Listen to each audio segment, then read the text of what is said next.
Hey, everybody. How you doing? Welcome if you are new to the channel, and welcome back if you love me, because I love you too.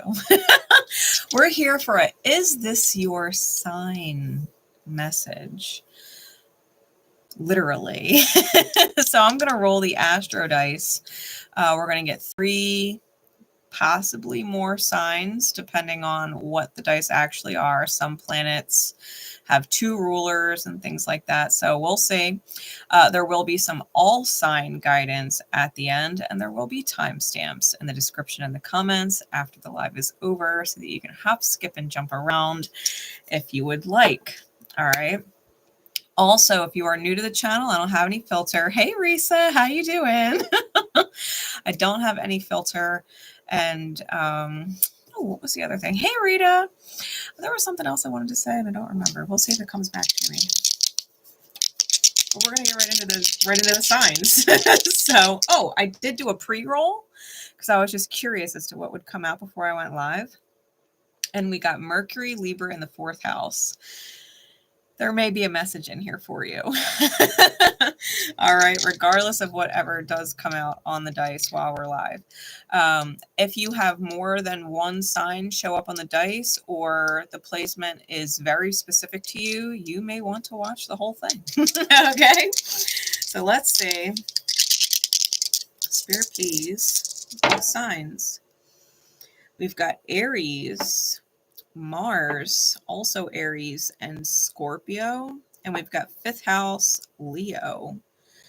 All right, so right now, like real time, if you're catching this in divine time, maybe it'll make sense for you in hindsight, or it could just be divine time and catching up with you, right, with this message. But Mars is in Leo, which is Leo rules the 5th house, right? And the sun is in Scorpio, which is Mars's other ruler. And they're in an interesting dance with each other as of right now. Aries has Chiron in it. So there could be a lot going on with the dynamic between the current Sun-Mars positioning in the sky and how that affects your own chart or who you're dealing with. Any of these could be someone that you are dealing with. It could be very specific for you if you do have Aries ruling your 5th house and Mars is there. All right, you are going to want to watch all 3 readings if that is the case. Okay, so we're going to do Aries, since that is the sign that's out on the dice. We'll do Scorpio for the Mars placements. That I'm not only doing 2 signs because I anticipated doing as many as 5, so I'm not I'm not shorting you guys with just 2. And then we'll do Leo for 5th house ruler. So if you are an Aries 5th houser, this could also be really specific for you. If you are, let's see, Aries 5th would put Libra in the 11th, would make you a Scorpio 12th houser and a Sag rising. So special nod to you if you are a Sag rising. All right. Let's see. And again, we had that pre-roll of Mercury in the 4th house and Libra. So I've got a whole bunch of decks out, a lot, because I didn't know what I was going to be guided to, and Spirit was pinging me to all kinds of decks. But we are going to start each one with Harrow. For those of you not familiar with Harrow, they are from the world of Pathfinder. They are Dungeons and Dragons cards, but they have a lot of real life connections that I don't find coincidental, which is why Spirit guides me to them all the time. I'm also using my hand-drawn cards and my energy alignment deck. I am forewarning all of you, these are not going to be skimp messages. They're going to be full-blown messages. All right, energy alignment deck, and then I've got a whole bunch of different tarot. We'll just see what Spirit guides me to with that. And then, of course, the guidance is going to be in a separate timestamp at the end for all signs, regardless of you resonating to any of these 3 or not. It's just going to be an all sign guidance at the end. All right, so Aries, we're doing you first. Let's get your timestamp in here. Okay. Aries. let's check in with your energy. Let's check in with your energy. Aries, sun, moon, rising, or 5th house. Guess you could also be an Aries 8th house. Let's see. That would make you a Virgo rising. Hey, Kelly, how you doing? What is going on for Aries, Arian energy, and those who would be drawn to this part of the message? What do they need to know in their highest good at this time? What do they need to know? Aries. Okay.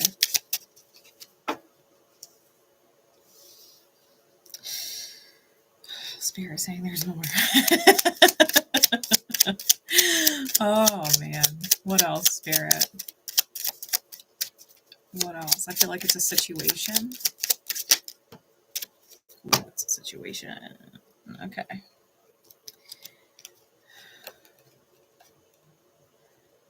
Okay.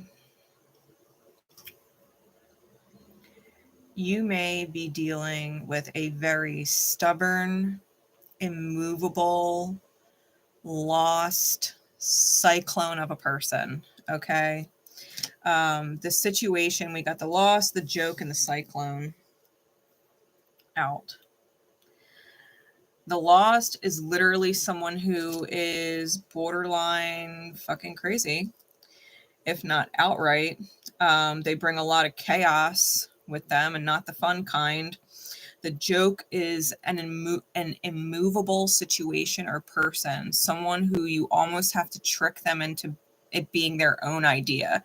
Because if it's your idea, they're never going to go for it. If you try and pursue it or force it, they're not going to go for it. It's almost like you got to trick them into choosing it themselves, like it was their idea. And the cyclone is exactly that. It's a fucking tornado. Okay. Person number 1 got the mute hag.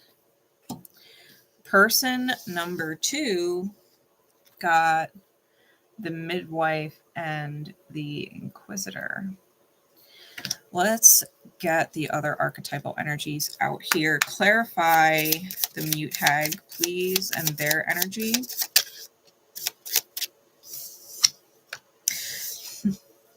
They're your stuck person. Person number 1 is the stuck person. Let's get some energy, archetypal energy for the second person, the midwife with the inquisitor, please. Let's see. We also got the key and the starting line. All right. Hey, Kelly, welcome to Pineapple Patronage. That's awesome. The key and the starting line. Let me also get an energy clarifier for the situation. Tell me more. Ooh.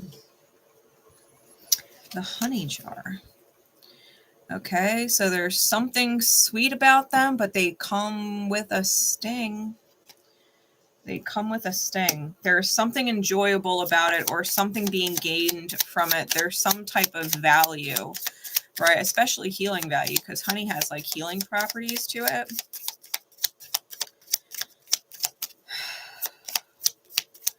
But it's very painful when irritated. You know what I mean? Let's see. We also got the honor, the mirror, and the sonar. So you guys have a mirror contract healing very deep and buried wounds. Okay. There's a certain honoring with you two being in this reality together because there's certain things healing in the mirror. It's a shadow mirror. And you guys are in it to heal this. So let's see. Let's see.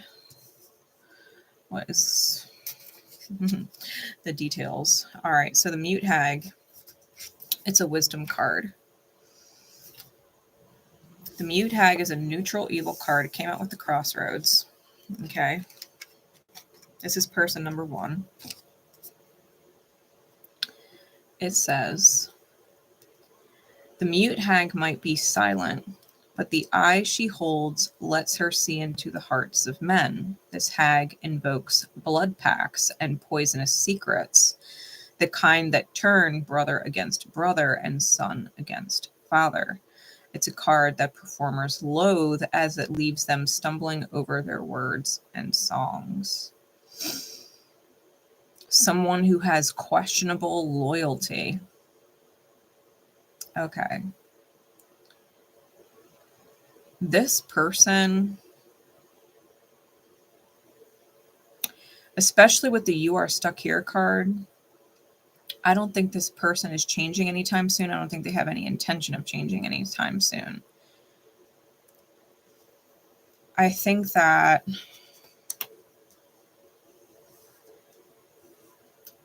I'm getting the words almost like blackmail, or if not outright blackmail, it's holding something over someone else. It's like they know something, you know they know. And are quite possibly in denial about them knowing, but they do. Doesn't have to be a female, because I'm definitely pulling more male energy off of it, but take it as it resonates, okay? I feel like this person sees right through other people, and they may be a little arrogant, or honest to God, seeing through you, right? They might be arrogant and thinking they could see right through you, or they most definitely do, right? Into your wounds. They see into the shadows and what cords you have attached to them via shadow that you're not freeing yourself from. I'm getting the imagery of the devil card where the chains are around the neck, but it could be easily removed. It's almost like they're the devil holding on to that chain, and you don't want to take it off because there's some kind of fear there. You're staying connected with them. There's a part of your shadow self that you don't want to face, and they're filling the void. Hey, Jazzy Dreamer, how you doing? The midwife with the Inquisitor. The midwife is also a wisdom card. And it comes out with the Inquisitor, which is an intelligence card.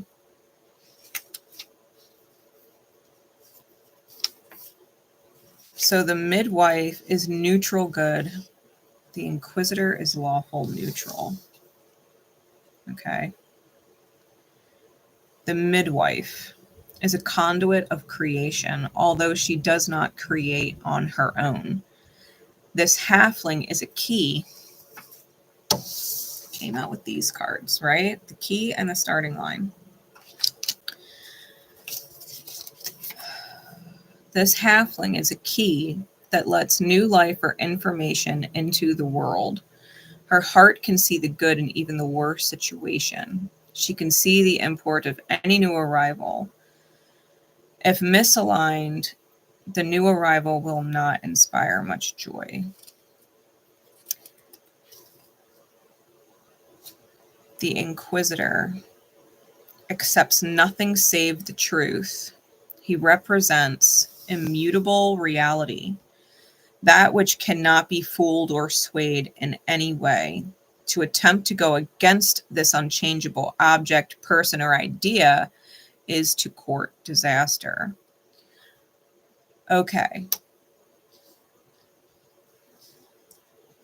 So we have your lost and cyclone person and your very fixed, immovable person. And that came out in the situation, right? That came out in the situation. And I feel like the mirror there, right? That shadow mirror is that the first person, right? Whoever the mute hag energy is not changeable, right? They are lost and they are chaotic and they are not changing. I feel like person number two, how that reflects for them is even though they see the good in this other person, they themselves are not willing to change, and it causes their own lost energy. It causes them to feel chaotic because they're trying to be a solid, stable, steady person in the face of someone who is a cyclone. Vice versa, I think there is good inside the mute hag in that they are a catalytic contract. The darkness serves the light. And I think what's fixed is that the good will be found, right? The good will be found from person number 2. They both have deep wounds with the sonar there, right? They have deep wounds buried under there that they are dredging up to the surface with each other. Let's get the energy alignment deck. Let's see what their actual energies are. Clarify further the mute hag, person number 1. Ooh. They got a lazy streak, okay? They got a lazy streak.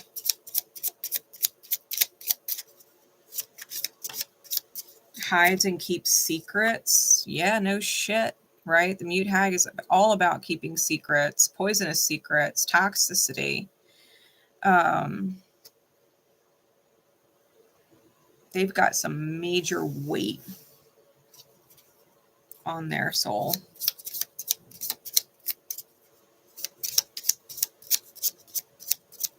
They're shameful. Clarify the second person, please. Where is their energy at? Does not see their own faults, pettiness, and malicious. Okay. Shadow contract. That is connecting both of them. So I feel like person number 2 may view person number 1 that way, may project at person number 1 that way. They may view person number 1 as malicious. They may view person number 1 as not seeing their own faults, that they're petty. And person number 1 could be looking at person number 2 like they're hiding things and keeping secrets, that they should be ashamed of themselves, and that they're lazy, right? They would be projecting those shadows at each other. The top of the deck is self-secure, which is what these two would ideally be working on, right? Being self-secure, which means there is definitely some kind of fear, right? That's the opposite side of this card. There's some definite fear keeping them linked.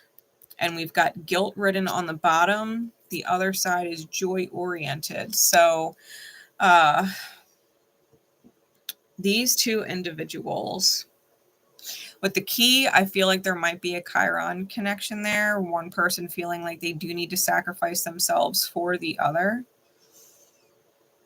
There may or may not be children involved, but whoever person number 2 is,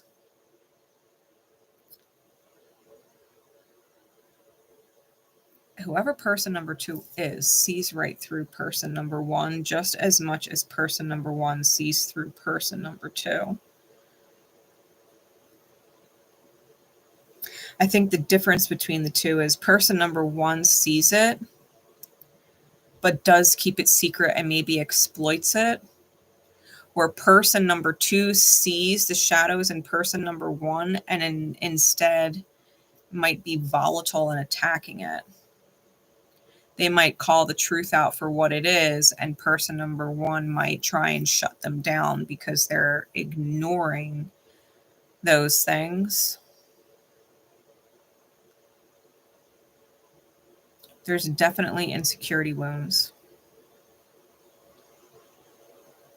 They might not feel like they can get any better than each other on a real deep level, that they are not worthy of better than each other, that they're accepting shadows as opposed to healings. Let's get into the decks. I'm going to use the Mystical Manga Tarot and maybe the Vendor deck. The Vendor deck or the Celtic Tarot, we'll see. let's one at a time. All right.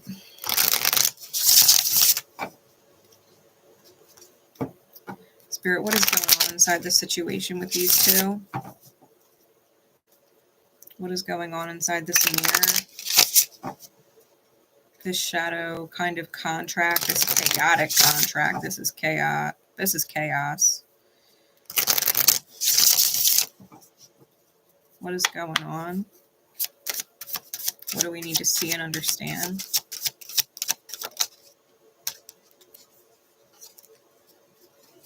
There's another card I saw.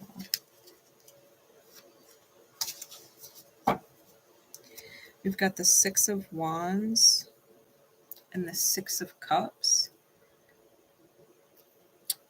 There might be an element of pride attached to being seen with this soulmate. Like one wants to be seen with the other publicly and the other doesn't, because the Six of Wands is public. We also have the Knight of Coins, the Sun, and the Strength card.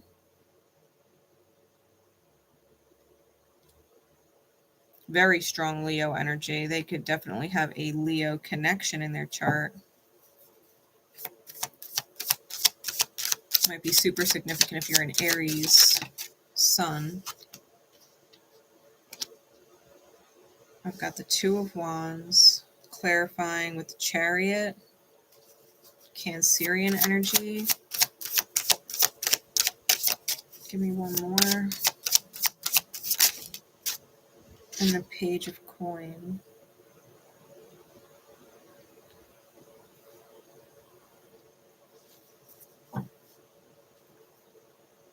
Bottom of the deck is the Nine of Coins. Top is the Nine of Swords. So I'm going to be real with y'all. These two are terrified of being single. That's the nightmare. The nightmare is about being single. These two may definitely have a child connection with the Empress under that, the Hermit's under that, and the Magician's under that. So 3 major arcana on the bottom underneath the Nine of Coins. Strong Gemini, strong Virgo, strong Taurus, and Libra. They might also have a Leo Venus or a Venus in one of those signs. But I think these two are codependent, and I think that they would be more inclined to stay in the drama. Hey, Kristen. Than heal, because healing would require them being sovereign. Healing would require them to be single for a while, not forever, but for a while. And that is like, absolutely not. I can't be without a partner, right? And we were talking about how these two had an insecurity shadow connection, very codependent. They would rather be unhappy together than happy alone. For someone, that is a hard truth that they need to accept about themselves.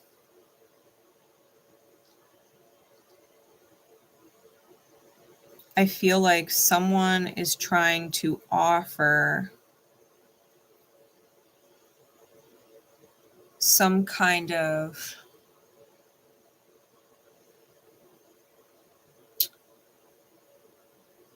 someone's offering a financial shield.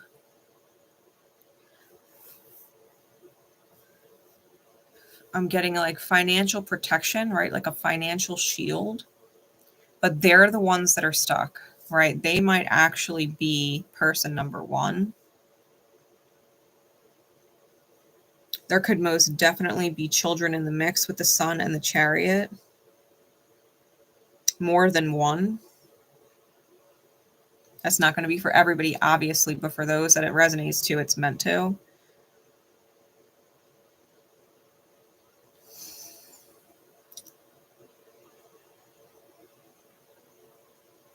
one could be a Leo, one could be a Cancer.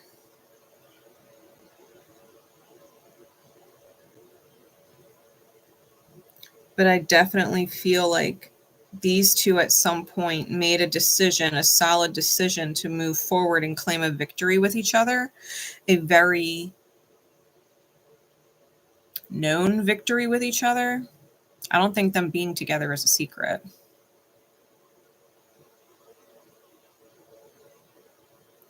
And with the Strength card and the Page of Coins, I feel like someone is continuing to give that financial shield, but it's getting smaller, right? They went from the Knight to the Page because someone wants someone else to reciprocate some kind of energy. It doesn't necessarily have to be financial, but they want them to earn it. Where it used to be just more of a shield financially for the sake of shielding and protecting. Now it's like, if you want to keep this financial shield, you need to earn it. So I'm pulling it back.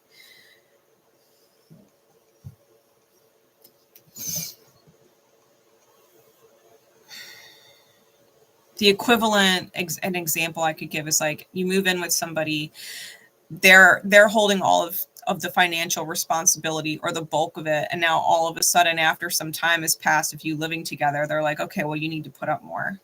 And the other person's like, what do you mean? Like, why are you expecting me to work part-time now? Or why are you expecting me to work full-time instead of part-time? You know, like, why are you expecting more from me now? And you're unhappy if I don't. Like, that wasn't the agreement when we went into it. You know, that wasn't the understanding that I had when I went into it. Like, if I knew you were going to ask more of me later and start taking that financial shield away and demanding more, like, I don't know if I'd have agreed.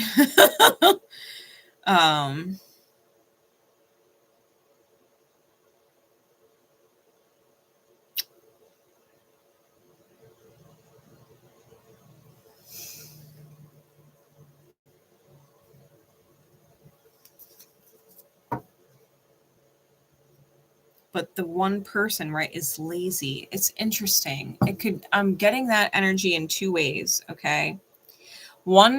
Person number one could be financially lazy. Okay. That is a clear and obvious answer.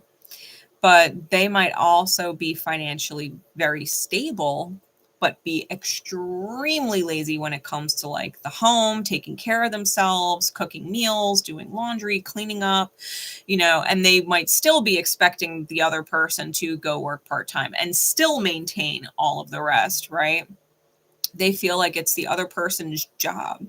So lazy, it can go both ways. Okay. It could definitely be someone who is financially lazy. Maybe they also don't like to cook or clean or do laundry or whatever and help maintain the everyday life, right? Maybe they're genuinely lazy. They're just not doing enough, period. And it's all on the other person. So everybody's situation, right, is going to be a little bit different, but there's some kind of falling short. And they do not want to change, right? They do not want to contribute more.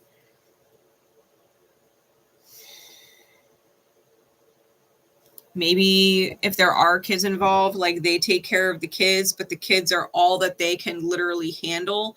It's not like someone else couldn't handle more. It's just they are who they are and they can only handle so much. And this is where their limits are. That's where they're drawing the line, saying, I could take care of the kids all day, but I don't have time to clean. I don't have energy to cook. I don't have time or energy to make money. Like, I'm busy. I'm taking care of kids, period. Like, if you want more from me, I don't know what to tell you, right? That could be the vibe.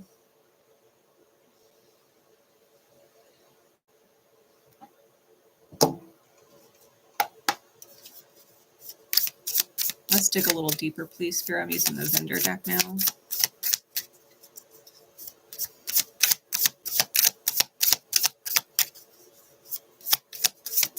I definitely feel like someone's trying to put something off on someone else.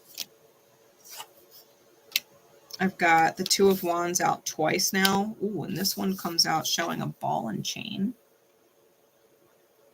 Do I stay or do I go? We got the King of Swords. Definitely be dealing with an air sign, 7 of Cups. There could be means of escapism involved. Certain vices. And the sun is out, or the moon. It looked like the sun at first. It's the moon card. The moon is out. Give me one more. What is hidden in the moon? The 9 of Swords.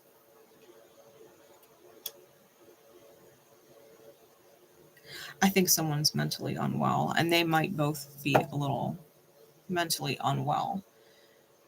It's not, the reality with the 2 of Pentacles is not great. This is an infinity symbol. It's a little broken here with the lightning. It's not ideal. And the 6 of Swords is here on the top. So it's something I think that they both consciously know that they have to move away from. But they're keeping them chains on. You know what I mean? They're keeping them chains on. If they have addictions, they're afraid that nobody else would want to deal with them in their addictions. And they are dealing with each other despite addictions. And therefore, they would rather stay together and keep their addictions than be single, have to become more responsible, have to become more sovereign, and find somebody else who may or may not put up with their vices.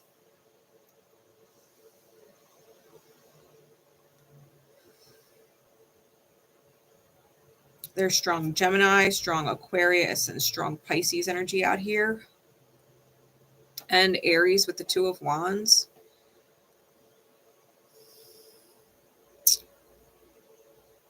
I think these two, what they keep secret is they have a lot of anxiety.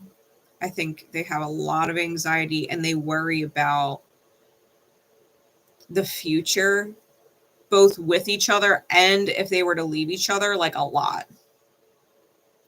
Well, if I stay, then these are all of the things that I'm worrying about. These are all of the things that I'm having crazy anxiety about, right? High stress if I stay with this person. But if I leave them, then all of these anxieties are going to become a reality, and all of these worries are going to hit me in the face, and, you know, lots of stress when they think about leaving. So no matter which way you cut it, 9 of Swords out twice.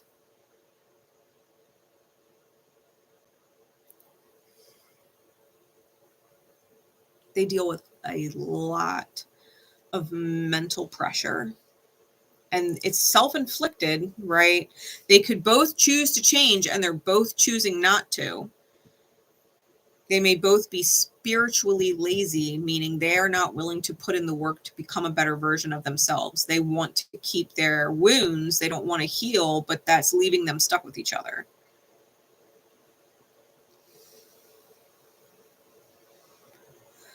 They might both be highly analytical.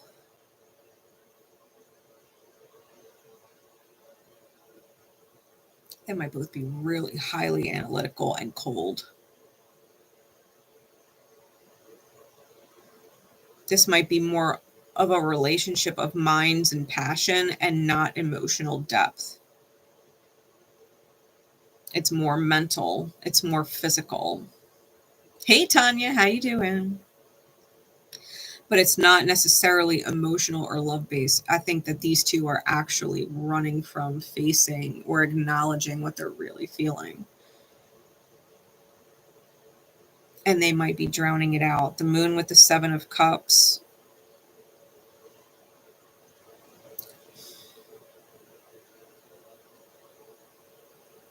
They might really need to move on from each other. And I think they both know that. I think they both know it. That's the kicker. They both know that they should move on from each other, and they're both staying anyway. The Chariot's out here. The 6 of Swords is out here. I've got the 8 of Cups underneath that 2 of coin with the 5 of Cups because they're not happy. They're not happy. And the Page of Wands is under that. There's a serious reinvention of the self that needs to take place, and they're both avoiding it. So Aries, if you caught this in divine time, that I hope this helps you understand why you are stuck where you are. Because there's a part of you that knows you need to level up, that knows you need to improve, that knows you need to really check in with yourself and go deep and tap into that healing timeline and get rid of whatever those vices are, like whatever your insecurities are that are keeping you with the other person. That's what you need to get rid of. That's what you need to work on. If you're insecure because no one else is going to want you because you're not making enough money, well, then you need to really make an effort to become stable and make money and become a consistent, entrepreneur or a consistent employee somewhere, and make your own money. If your insecurity comes from your weight and how you look, then you have to seriously put in an effort to work on your appearance. If that is the insecurity that is keeping you with this person, if you are wildly insecure because you have children with said person and don't know if you can make it without them, then you need to connect with people, especially family or close friends, that can potentially help you with your kids and not feel like this is the only person that can help you with it.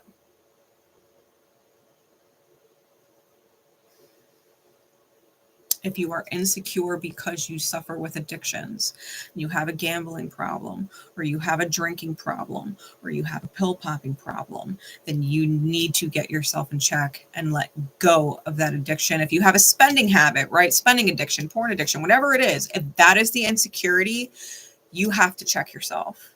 It is not worth suffering for. That is what you actively have to work on, because you being insecure about that is why you are staying with this person.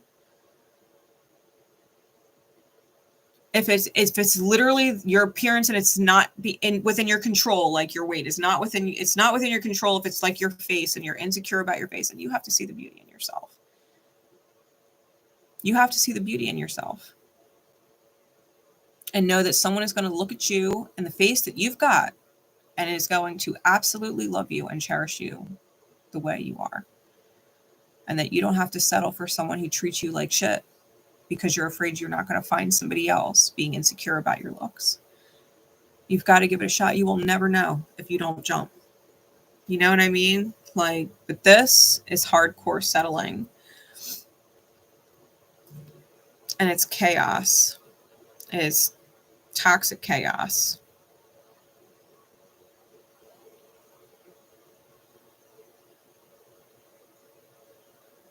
If it's your age, same thing applies. You have to trust in your own value, especially when you work on improving yourself. That every time you work on yourself and make permanent changes, that you are no longer the person you were. This is the person you are now. Maybe you were lazy in the past, not anymore, because anytime you're lazy, you're codependent on fucked up people. You're not going to be lazy anymore because you'd rather be sovereign. You'd rather be in a healthy relationship. And if that means you got to fucking work and earn, then that's what you're going to do. Right? If you're untidy or unkept and you don't clean your house and you don't do laundry, and living with you is like living in a fucking rat hole because it's a mess all the time, you need to take time to fucking clean. And tell yourself that anybody would be glad to have you as a partner because you do maintain. And you're not letting your house fall apart. You're not letting yourself fall behind. Maybe you can literally invest in more money and hire someone to come and help you clean once a week or every other week. Help you do laundry, right? If you're making enough money, you can afford it. If you really don't want to do it yourself, then be that person who says, fuck it, I'm going to hire myself a cleaning service.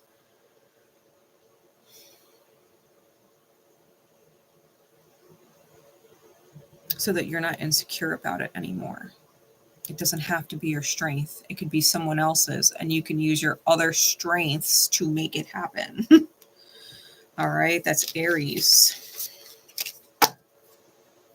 That's Aries.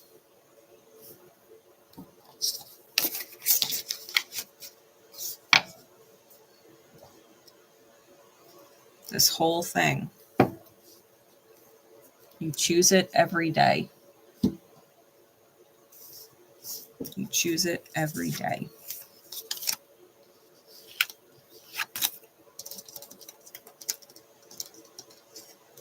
If you don't like it, choose different. Choose better. I miss you too, Tanya. I miss you too. I had a feeling you would find me here. All right, Scorpio and then Leo.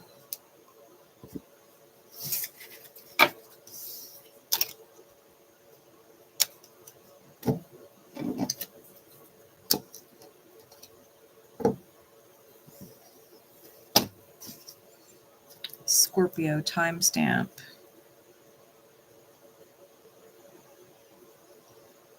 Okay. This was also Mars energy. So Aries, you might just want to keep watching it anyway. Okay. Whether you do or don't have strong scorpionic placements. We're reading Scorpio because Aries came out as the sign on the dice and Mars came out as the planet on the dice. Because we already had Aries, we're doing Scorpio, which is the other ruler of Mars. But you may want to watch this one as well. Might give you a glimpse into something. Might even take it a layer deeper for you. Okay. Give these a really good shuffle.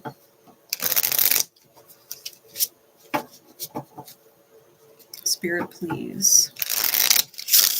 What do those drawn to this message need to know in their highest good in this beautiful divine time? What do they need to know in their highest good?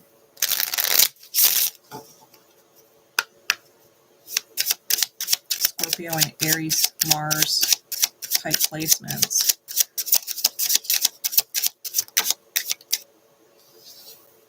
We got the Demon's Lantern and the Keep in the reverse.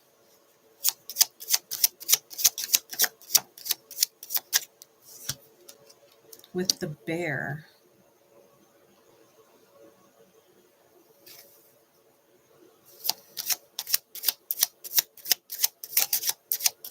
I feel like there's more.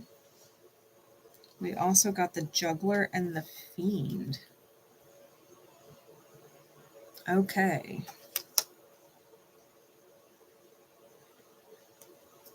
I feel like the Demon's Lantern is more of a situation. I think someone's following the pretty lights and it's to their detriment, right? Which is what the Demon's Lantern represents.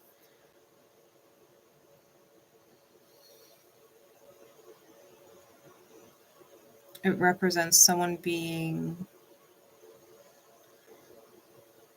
potentially mesmerized by someone's potential and following or chasing after their potential. But the more they follow those pretty lights that they see, the more they sink, right?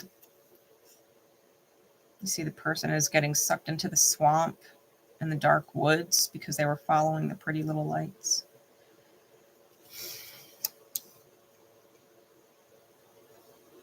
You may also be reaching a breaking point with this person.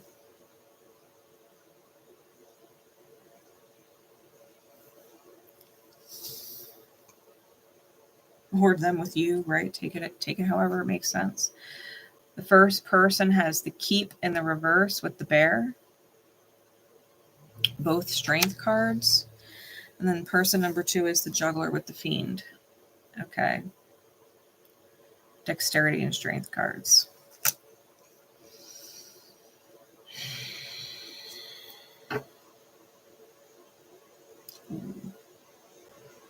Betrayal's on the bottom. And the courtesan is on top. Interesting. Okay.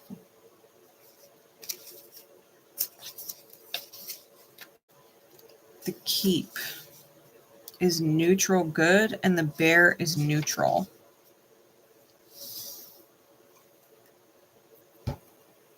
The The keep is a symbol of quiet strength, one that can move when necessary, yet stand firm through the greatest hardship. Those represented by the keep are not shaken by any force. If it appears misaligned, which it is in the reverse, it can mean giving way to temptation or falling in the face of greater strength. And you come out with the bear, which is pure strength, right?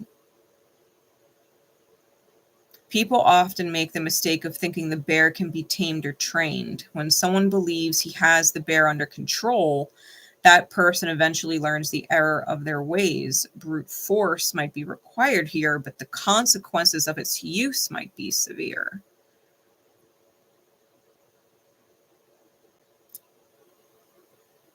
This person might be super, super strong in who they are in life, in character, or even status, or they might be the head of household, so to speak.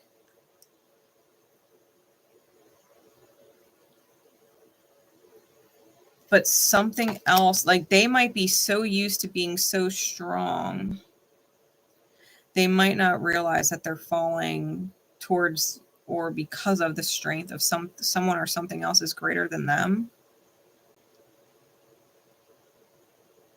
Like the house and the bear might be strong, but not necessarily in the face of the fiend who would literally just scoop the bear up and eat it. Right? Or the juggler who would literally juggle the house. It is literally juggling the top of a tower, clock tower. Right? Person number 2's energy might just be bigger. Not necessarily better, but stronger in its own vibration. The juggler and the fiend.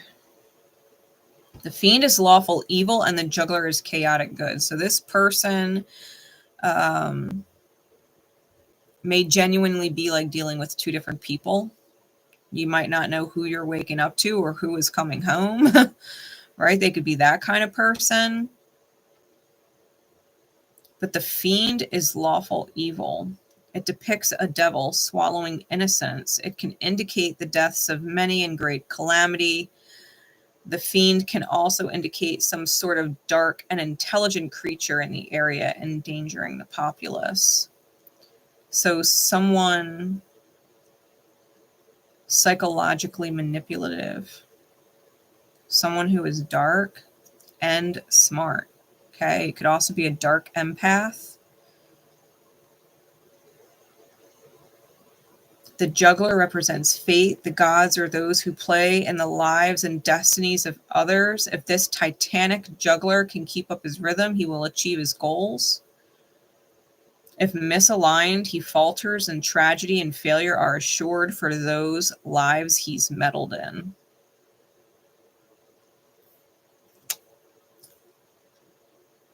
They're the pretty lights that the bear person, the first person, is following. This person might be charming. This person might make a lot of promises or speak in ways that person number 1 likes. But they're playing fucking games with them.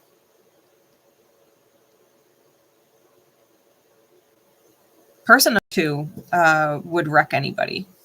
That's just their mindset. You're dealing with someone who is probably socio or psychopathic. They juggle, they meddle, they look at people like a game.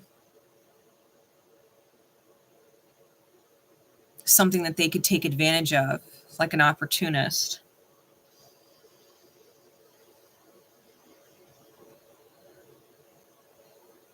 Someone who is genuinely dark on the inside.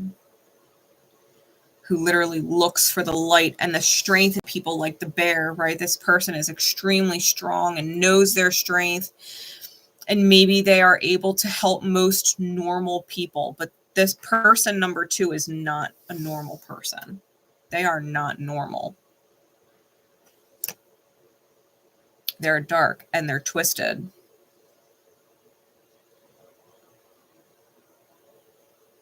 They want to consume the life force energy of person number one and see if they could break them.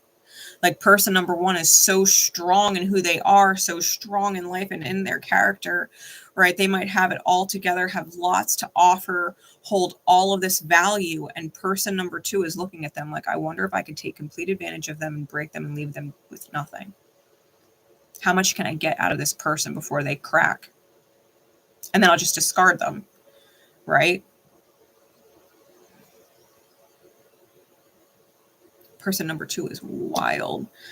Let's get some more archetypal energy and insights into these, into the situation, and then each of the individuals.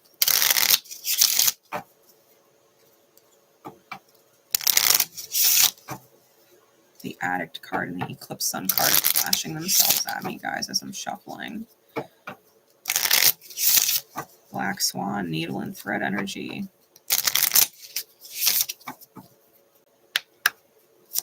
Clarify the Demon Slayer in the situation with these two.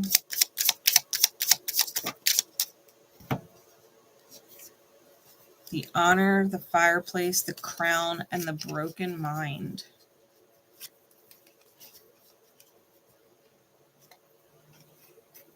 One of the two broken minds. And I don't think it's ironic that I'm holding them like this. They came out in this order. I think that the Bear might be this person seeing the demon, right? The devil, which is literally the fiend, but registering them in their mind as an angel. And they're the crown, right? They have all of this power and all of this value. They might be a very old soul, almost like soul royalty. Like they might actually hold a very high status in the ripple of things. Even if their role in life is small, their ripple is meant to be huge. They're a very powerful person in soul. They're very light. The other person with the Honor and the Fireplace, I think it's like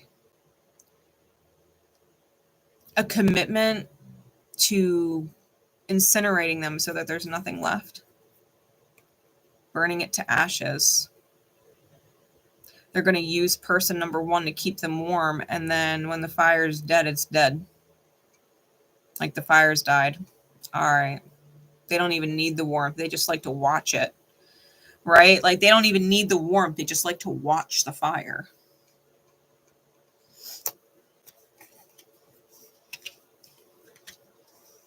That's the situation.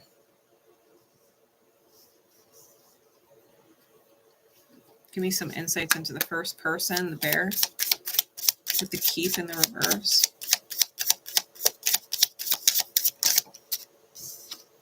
Yeah, the Black Swan. This is a one-of-a-kind soul. A mesmerizing, beautiful energy. When I talk about the Black Swan, you know, I compare it to, you know, if you looked at a lake with a bunch of ducks and there's a swan, a white swan on the lake, you're looking at the swan. The ducks are pretty, yeah, but you're staring at the swan. The swan is beautiful. Now, if you had a whole lake filled with white swans, but there's a black swan, this rare black swan amongst all of the other swans, it doesn't matter how beautiful the other swans are. You're mesmerized in looking at the black one. That's this person. The Bear is a black swan.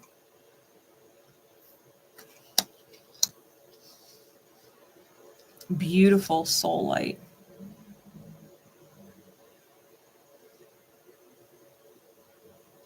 Genuine and true in heart and soul. Doesn't have a bad bone in their body. Pure strength. Pure spiritual strength. Oh. And that Eclipse Sun is on the bottom. This is what the second person is trying to do to the Black Swan. Clarify the Fiend, please, with the Juggler.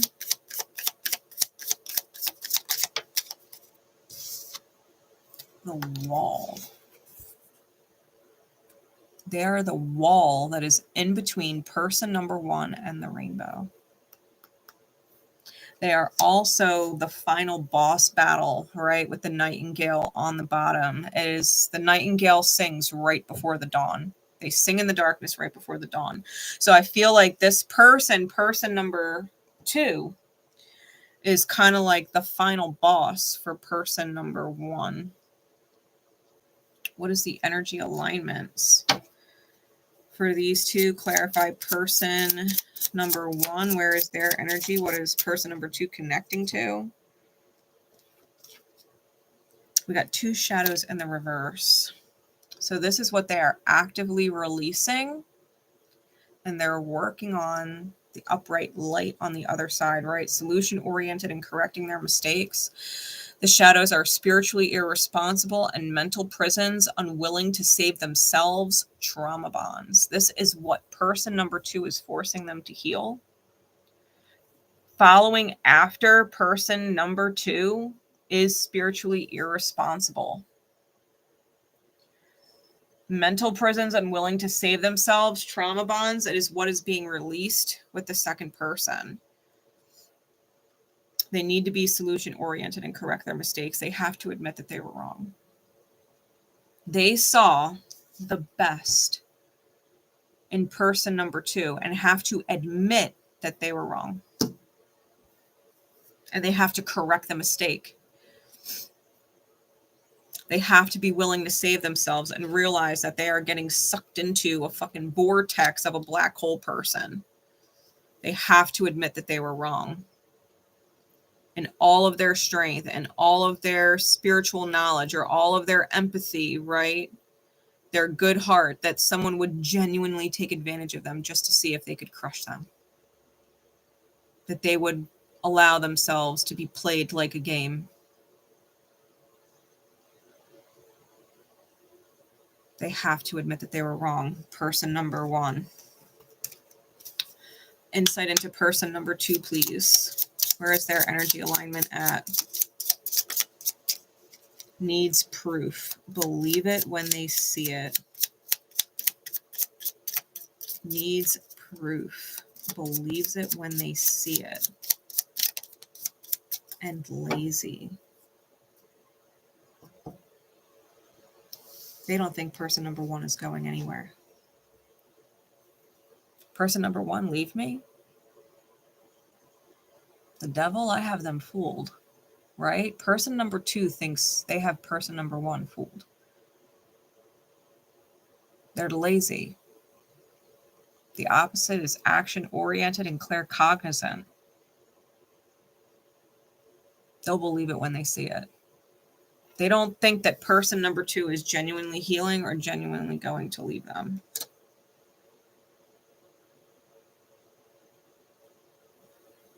And they may, like I said, because these are shadows, be projecting them at each other. Person number two could be calling person number one lazy. Yeah, I'll believe it when I see it. They might accuse person number one of not believing who they are until they show it. And so as long as they don't show it that they're a devil, right, that they are the fiend and that they are evil, as long as they hide their evil, person number two will never believe it. So we're talking about someone who probably gaslights, keeps all kinds of things hidden. They're playing person number one. Now, person number two is realizing that person, because these are in the reverse, right? They're not projecting them out, but they're coming to the realization that person number two is spiritually irresponsible, that they are not working actively on being in the light, right? They're spiritually irresponsible. They've accepted their low state and that they're dealing with their own mental prisons, unwilling to save themselves and connect to people via trauma bonds.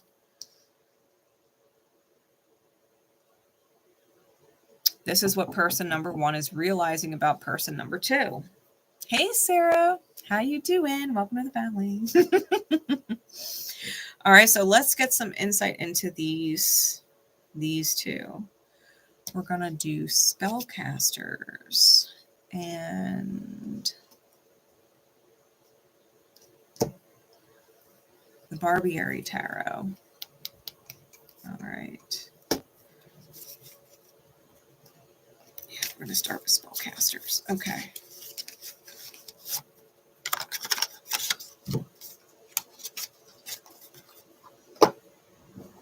Insight into this, please, with these two. What is actually going on between them?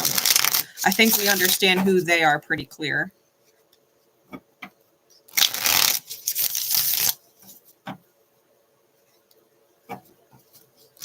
Spirit, what is in the highest good for us to see between these two in this situation? See, Spirit. Person number 2 is dark and shadow and broken, right? And person number 1 is strength and light. They want person number 1 to become just like them. Can I break their light? Can I suck it all in? And he clips it out. Can I suck in all that light, right? I said they're a black hole kind of person. They want to drain out all of the light of person number 1 and make them dark so that they don't trust anybody, that they have severe issues. They want them psychologically damaged. They want person number 1 to end up just like them, fucking broken.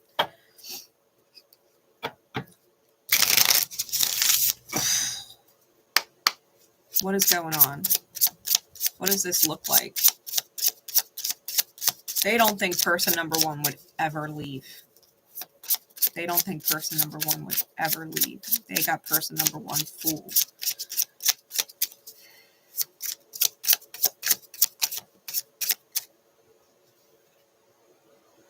We've got the 6 of Pentacles sideways, the King of Swords sideways, with the 9 of Swords. We've also got the Emperor, Arian energy, Mars energy, the Knight of Wands, the Ace of Wands, the Queen of Pentacles, the 7 of Wands. Well, we got a lot of cards.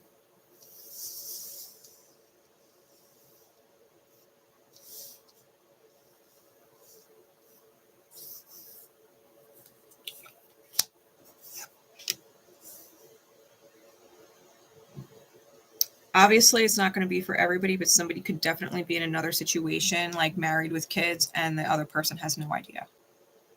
Just going to call that out just like I see it. Okay.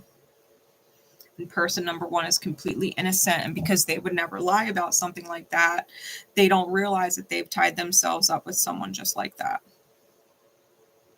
Because they cannot imagine being like that. The Emperor with the 7 of Wands, you have someone who is extremely egotistical and who defends themselves, highly self-preservation.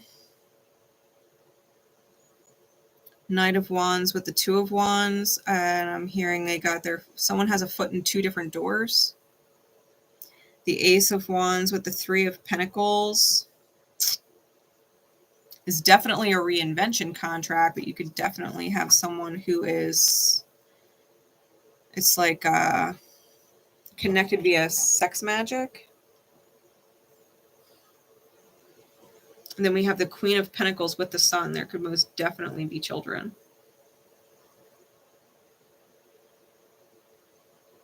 Because the Queen of Pentacles is literally holding the pentacle like a baby, and the Sun card is literally indicative of children. Person number 2 could be visualizing happy ever after. They're weaving this beautiful fantasy inside their mind. With person number 2, it's a fucking nightmare, though. The reality of it. The reality of it. We got Temperance on the bottom. This is an alchemical process going on with the 4 of Pentacles.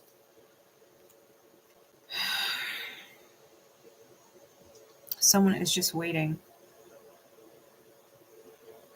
Someone is just waiting for the squirrel to fall into the trap.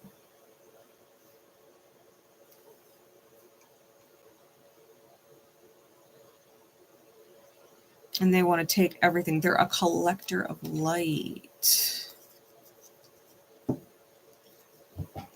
A collector of light.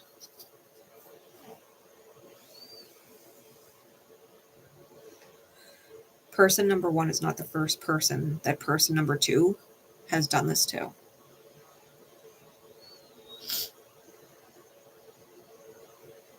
It could be the third. Person number one could actually be like the third person. They've done this to more than one person.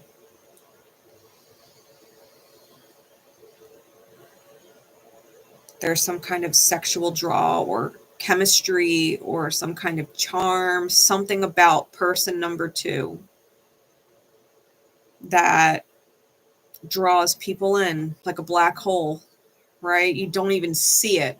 You don't even see it. But the force, right? The gravitational pull, the force of this person is they draw you in.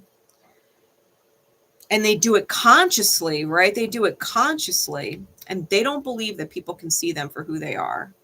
And for the most part, they don't. This is not the first time they've done this. They've gotten away with it multiple times before.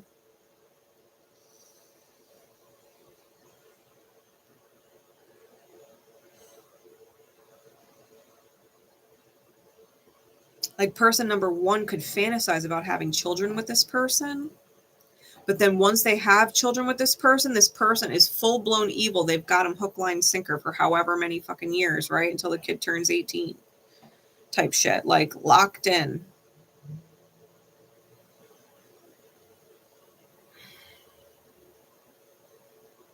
Like person number one doesn't even know what they're wishing for with person number two.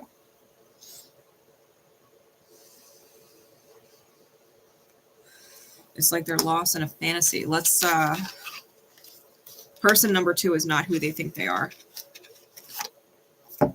Person number two is not who person number one thinks they are at all. It is all a facade. It is all illusion. It is all trickery. Person number two is playing a game. Like the devil incarnate playing a game with them. This person's evil.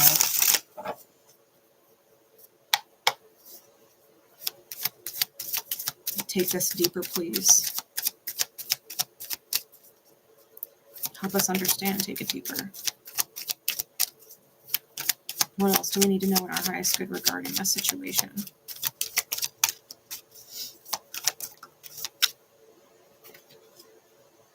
The Ace of Swords.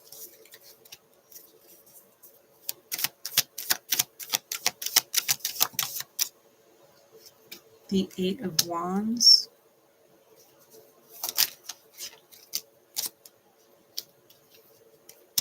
The Ten of Cups.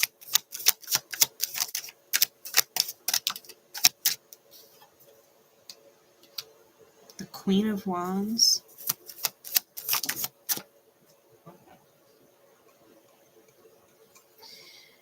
And the Ace of Cups.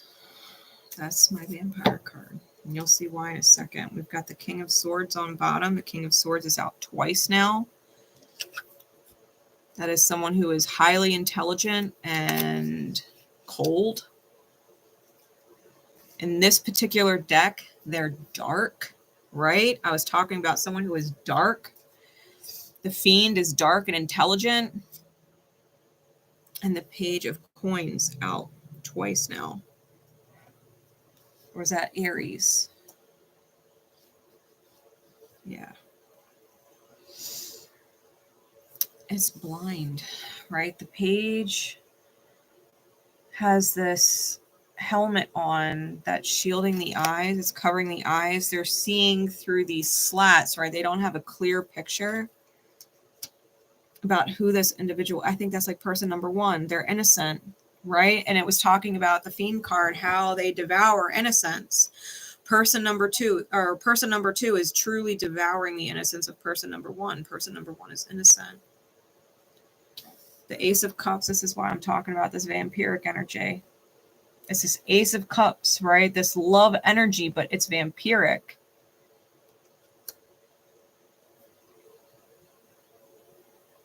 They're coming off very clear, very transparent, very honest, right? And they're weaving the story of the Ten of Cups. But the Ten of Cups is high up on that mountaintop, high up on that precipice, whatever you want to call it. It's all the way up there. It's unreachable. You can't climb it. Person number one will never reach it with person number two. But they have them fantasizing about it, head in the clouds. They're a weaver, right? The spider.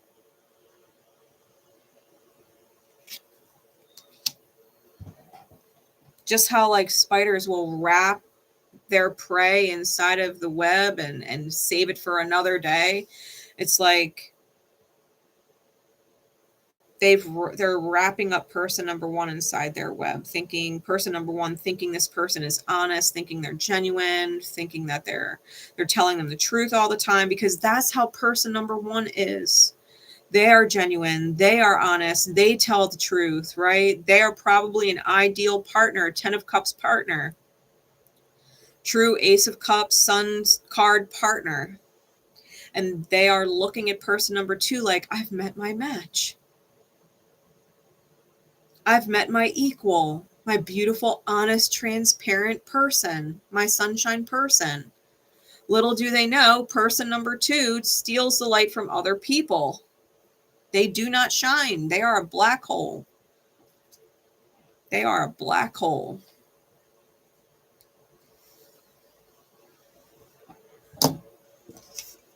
Literally, look inside the gaping mouth of this person. We got 1, 2, 3 people into the black hole. I was pulling on that third energy, third person because of the 3 of Pentacles.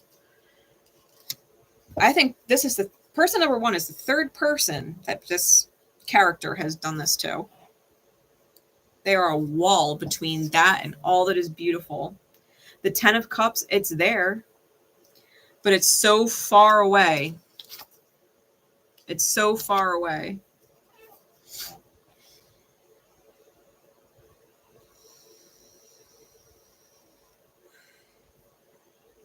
If you are person number one, I hope you wake up. I hope you do a little digging. I hope you use more than just your heart and what feels like being spiritually guided towards somebody, like your highest soul contract, right? Or like a twin flame, like they're perfect, right? This idealization of person number two, putting person number two on a pedestal. Like, look them up on Google. How do they speak about their exes? What is their history? Do a little digging. Because they know that you need proof and that you're not going to believe it till you see it. Do they keep their phone locked? Are you just blindly trusting them because you're trustworthy? You would let them look in your phone. You wouldn't care. But what would happen if you actually went in theirs? What would you see?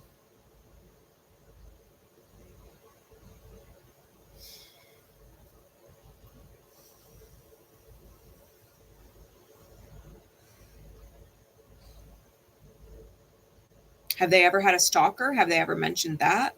Because I guarantee you, if they have a stalker, they probably played this game with that person. Now this person that's stalking them is fucking crazy because they made them crazy.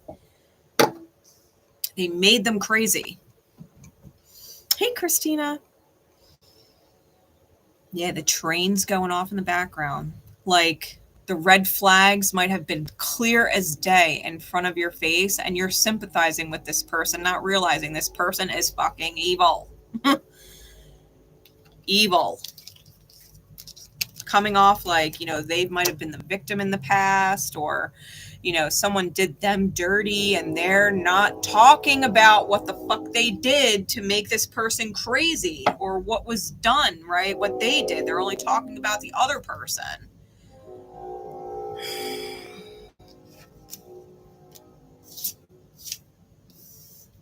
Divine confirmation. I'm telling you, this was Scorpio's read. Scorpio, if you are person number one, fucking open your eyes and run. Run. Whatever potential you think you saw, you are seeing your own. You are projecting all of your light onto them and making them this beautiful light that they are not. It is a reflection of yourself. How you view them is a reflection of yourself. It is not them. It is not them.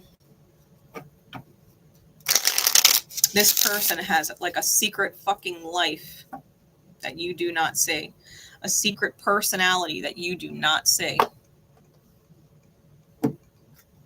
Nope. Nope. They're a completely different fucking person. And I said that at the beginning when the juggler came out with the fiend, because one is chaotic good and one is lawful evil. It's like night and day.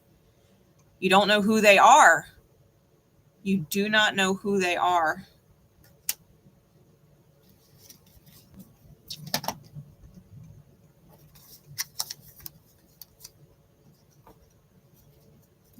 You're dealing with someone who gets off on the fact that they are psychologically manipulative and abusive. Person is fucking crazy.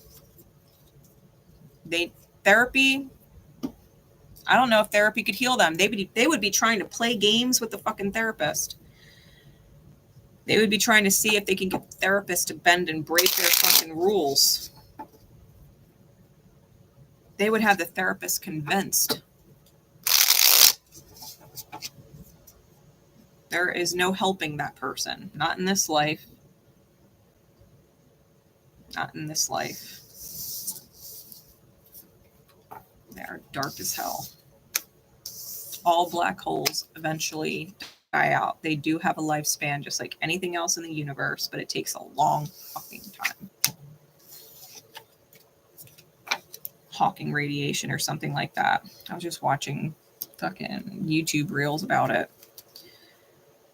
Black holes emit radiation. They do shrink over time, but they have the longest life cycles. Yeah. Yeah. And tell me he didn't try to fucking twist that therapist's mind. They think they're untouchably smart. Like, this person is really dark and highly intelligent. Highly intelligent. They know what the fuck they're doing. Once you see it for what it is, once you see them for what they are, you can't unsee it. And they look foolish. But in the meantime, if you are like all googly-eyed over this person and love this person and looking at them like you see the potential in them and the angel in them and all that shit, you will feel like nothing short of a fool after when you see it. Yeah. Fucking crazy. Yeah, they're a con artist. Yeah. Chess. They play chess. They play the long game. They play the long game. They're like a fucking con artist. They will ruin your fucking life if you let them. They will ruin your life. Fucking run. Run. Just shake that shit right off. Oh my God. We're going to get into Leo. Leo. Let's get your timestamp. Okay.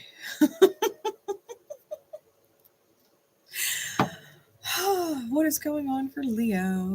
Leo energy, 5th house energy. Aries in the 5th house, Scorpio in the 5th house. Leo energy.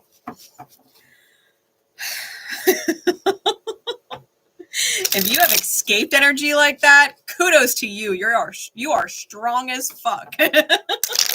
Strong as fuck. Oh my God.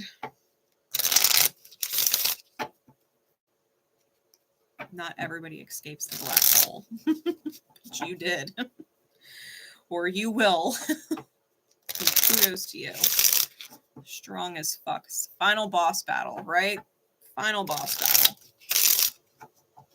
All right. Spirit, please. For Leo. For Leo. Let me read timestamp that one.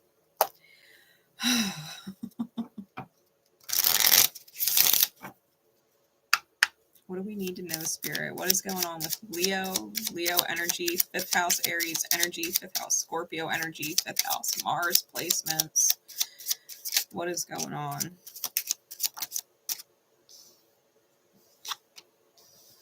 The Tangled Briar with the Rabbit Prince and the Beating.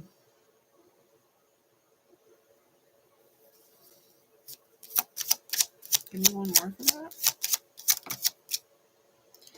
The Queen Mother misaligned in the reverse. Bear is on the bottom.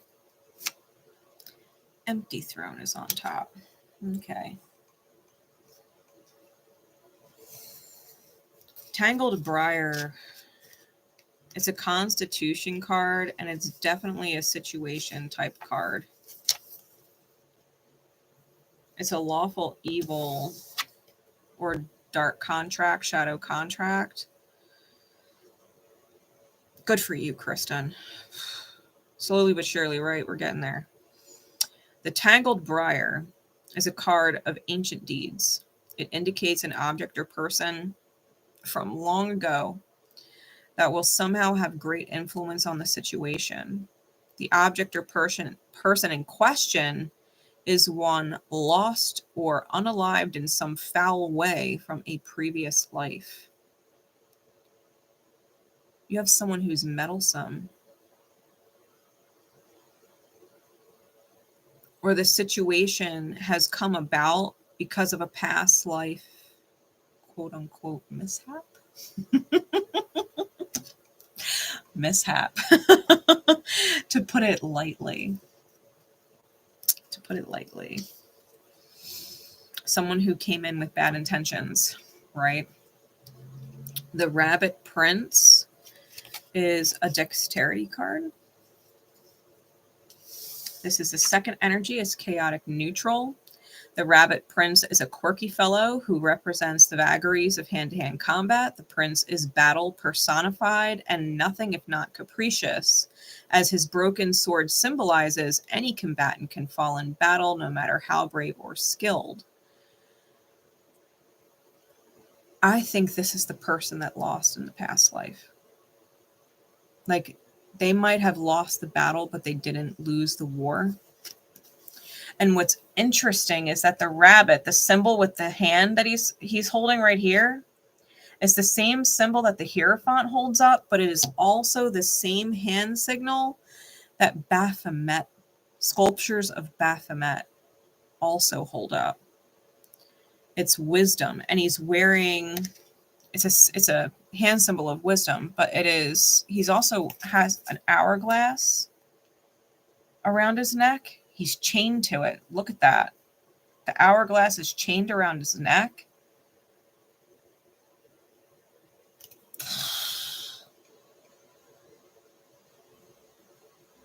They didn't get over it. Whatever the past life situation was, they did not get over it. And so they've come into this life like chaos, right? It's chaotic neutral. It's not necessarily, they're not necessarily an evil person, but they're not necessarily a good person either. And it's a chaos contract, meaning you should not, if you are person number 2, you are not meant to be dealing with them in this life. They have chosen to come back with a vengeance over something from the past that has no place in this one. The lifetime was what it was, and whatever they were meant to learn from it, whatever healing was supposed to transpire from it within themselves, self-ownership, whatever it was, they didn't do that, and they're still blaming, looks like person number 2. Okay. So person number 2 came out with the Beating, which is neutral evil, and the Queen Mother in the reverse. So the Queen Mother is lawful neutral. That would flip her to chaotic neutral. The Beating signifies coming under attack from all sides, but it can also indicate the dissolution of the self mentally.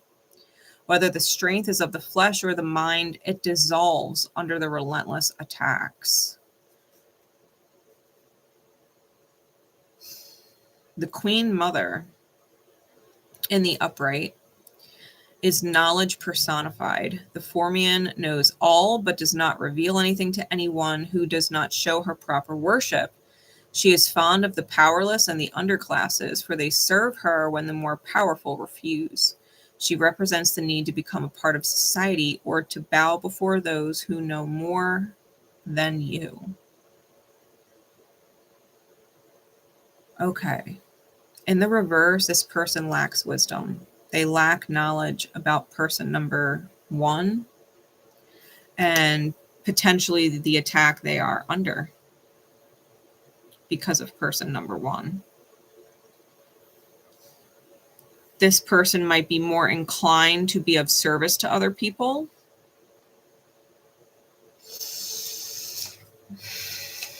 And probably has a lot of knowledge to gain from dealing with person number 1.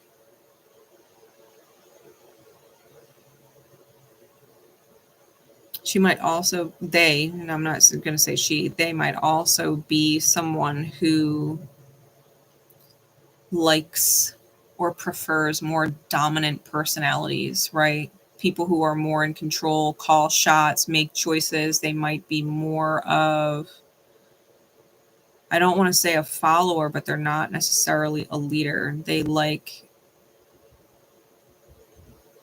to be dominant. They're more submissive to their partners in relationships or relationship dynamics. Like, this person wouldn't be an entrepreneur of their own business. They would work for someone who is their boss and like being told what to do or what their tasks are and be told they're doing a good job. You know, they would never go and take the boss's position. They like the boss in the boss's position.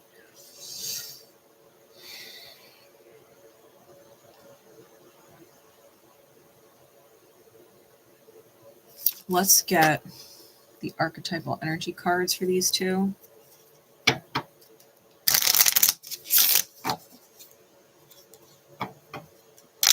What is the Tangled Briar? What the hell happened in a past life? What the hell happened that this person literally could not get over it and literally came back with the intention of crossing person number 2's path?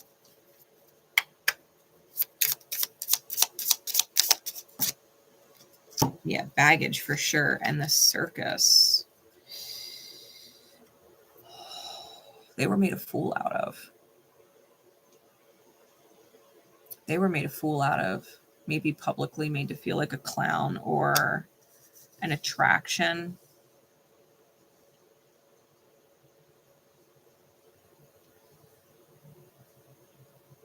I'm being drawn to, I'm getting this visual of the bearded lady. And there is a story of a woman who was literally considered or called the ugliest woman in the world. And she was put on for show, like a freak show, and was publicly humiliated even after death. Like, her body was still on display as an attraction in a museum to see the ugliest woman in the world. Like, she wasn't even buried and laid to rest. They treated her with like taxidermy techniques and kept her on display for years. Like, I don't think she was actually buried until like more recent. And this was like back in like the 1700s or some shit.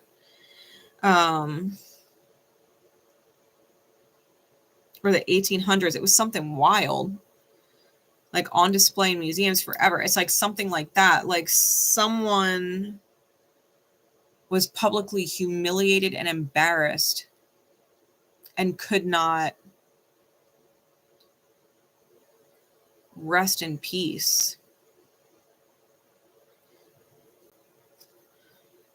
Especially if they were, because this is on top of the deck, especially if they were an angel or a very pure person in that life and couldn't help it. Like, they couldn't help certain things. Like, the bearded lady, or the most ugly woman in the world, could not help the fact that she was born with a certain disease that made her fucking hairy and ugly. You know what I mean? Like, she couldn't help it. She was turned into a freak show. It's kind of the vibe. Public humiliation for something they could not help, and they were genuine. It's no different with people who suffer with certain things like Down syndrome, you know what I mean, where people are dealing with disabilities and yet they're publicly ridiculed, they're bullied, they're beat up, they're humiliated, right? And it's not their fault that they have Downs. You know, it's not their fault that they were born with, you know, fetal alcohol syndrome or something. Like, it's not their fault that they're intellectually disabled or something, or that they're physically disabled. It's like beyond their control, and yet they were mistreated. It doesn't even necessarily have to be like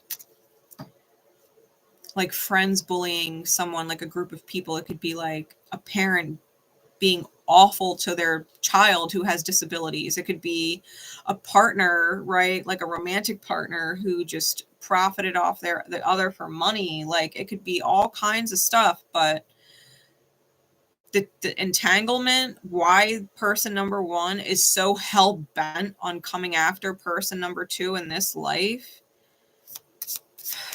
is because they were ridiculed. They were publicly embarrassed. They were abused in some way that this person could not let go of, because they were a genuine angelic light. Clarify the rabbit prince, please. Yeah, the black swan and the forge.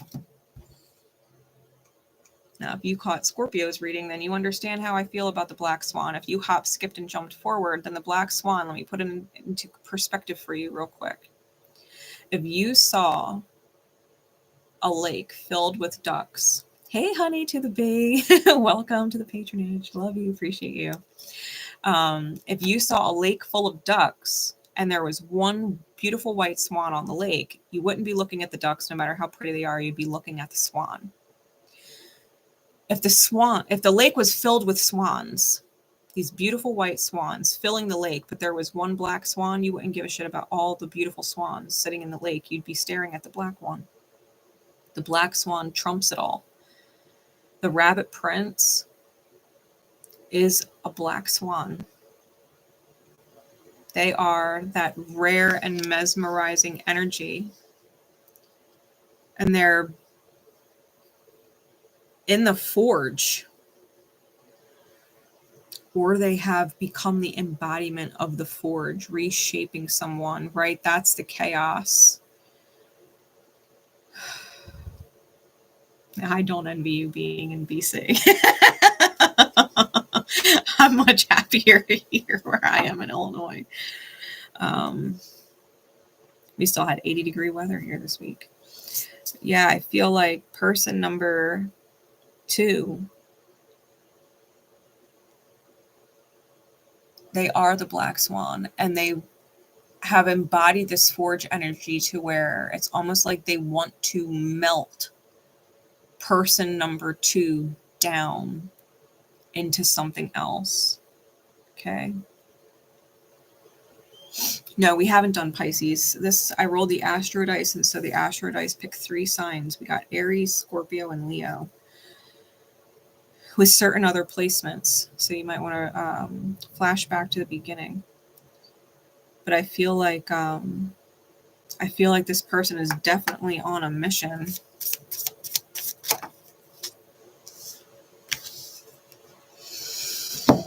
Person number two, we got the scissors and the broken mind.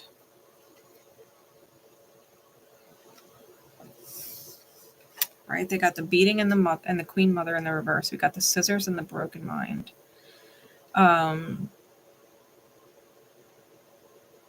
Person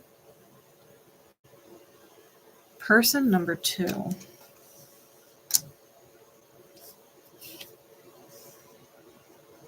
Huh, how's this for a twist of fate? I think person number two sees. Thank you, honey to the bee. I appreciate all those gifts. They're beautiful. Thank you. Glad to have you guys. I feel like person number two sees person number one as the angel they are now.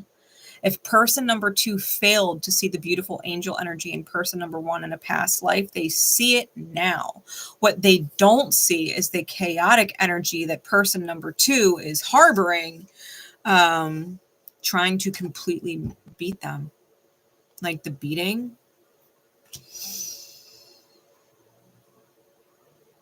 Until there's nothing left. Person number two does not realize that they have to cut off person number one. That it was left, it should have been left in the past life for what it was. But they're looking at person number one like the genuinely good person that they should have seen them as in a past life. But person number two is coming through with complete chaos energy. Complete chaos energy. They want to wear down the mental faculties of person number two, right? The beating signifies coming under attack from all sides, the dissolution of the self mentally, whether it's strength of the flesh or the mind, it dissolves under the attack.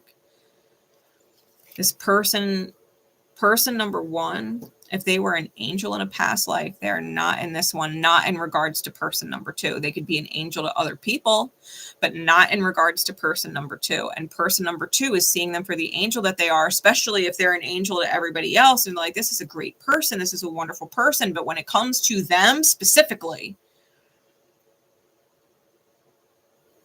person number two would love nothing but to see person number one would love nothing but to see person number two suffering. Person number one wants to reshape them.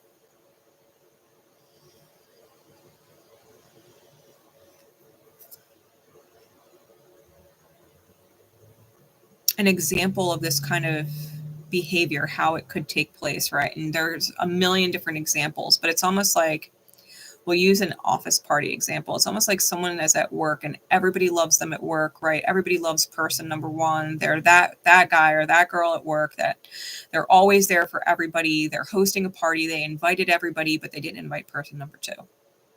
And person number two is talking to the other people in the office and they're like, oh, well, why don't you just come anyway? I'm sure they just forgot.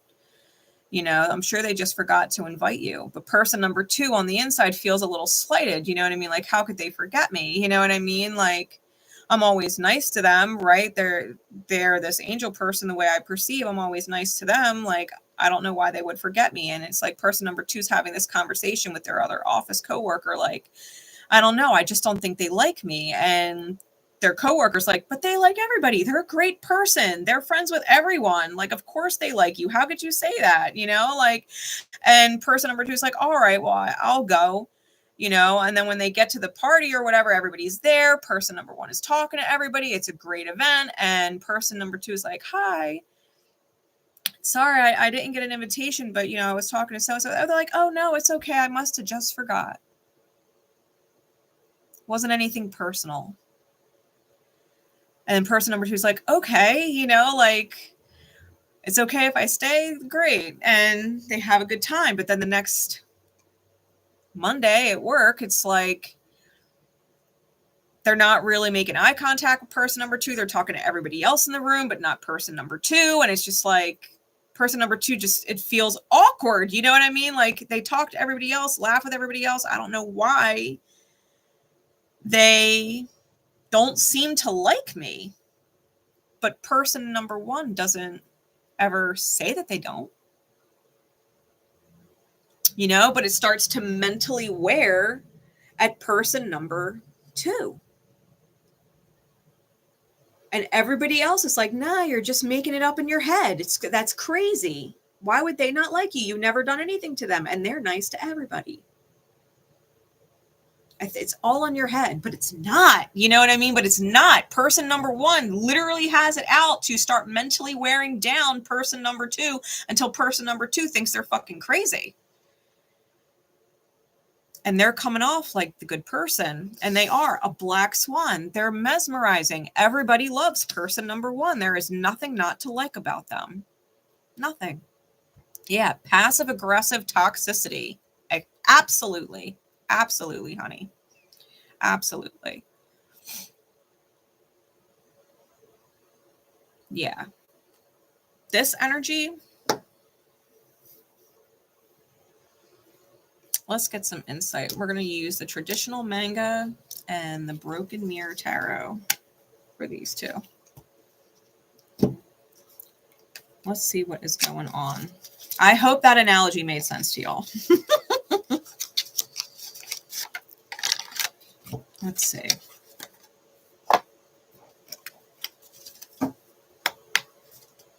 What does this look like, please, Spirit, for Leo?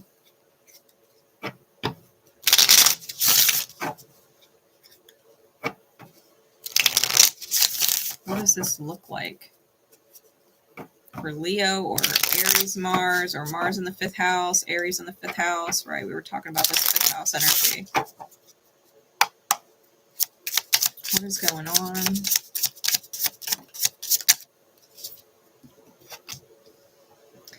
Seven of Wands, 5 of Wands, the Empress.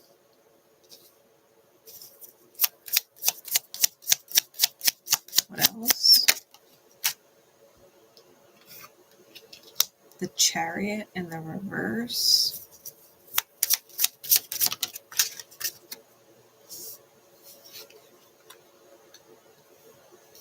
Four of Cups and Judgment with the Death card. Double Scorpio.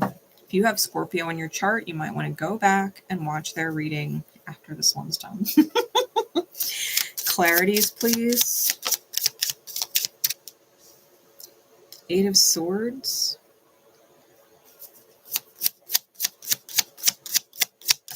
Clarify the 5 of Wands, the Empress, the Chariot. We've got the Emperor, the 2 of Wands, and the Moon on the Chariot. Maybe one more. At least one more.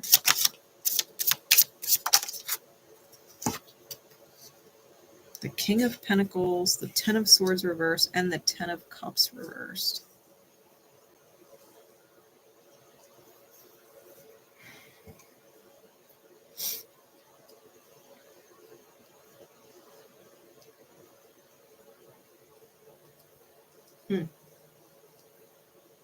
It could be that boss is constantly telling you you're doing a great job and how much they need you, but refuses to give you a raise and then cut your hours. The Knight of Pentacles is on bottom. And we got the Devil card. It could definitely be work related. Or they could just have really heavy earth inside their chart.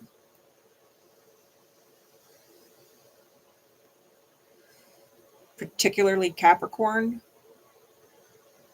You might also have interesting Saturn synastry.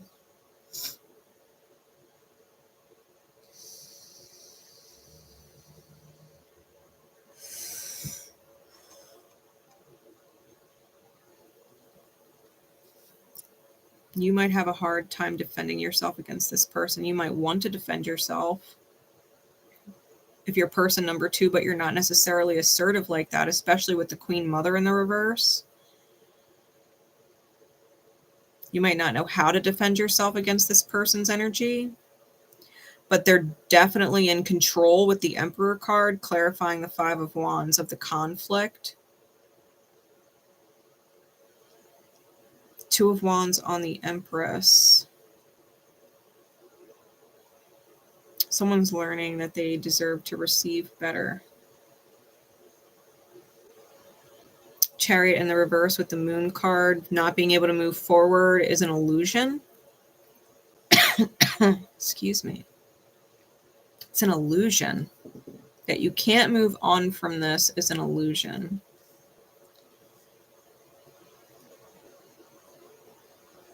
You do not owe them the debt.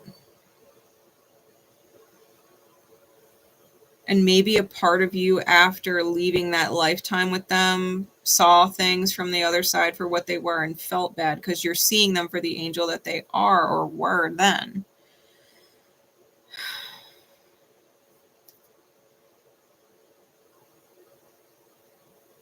but that you can't fix it, right? You can't go back in the past and go back into that lifetime and fix it. You can't change what was already done, and you can't change the way this person views you either. The King of Pentacles is a master manifester. The Ten of Swords in the reverse. In order to heal the betrayal, you have to be miserable. The Ten of Cups in the reverse. You have to be miserable. They will not be content until you have suffered to the extent that they did.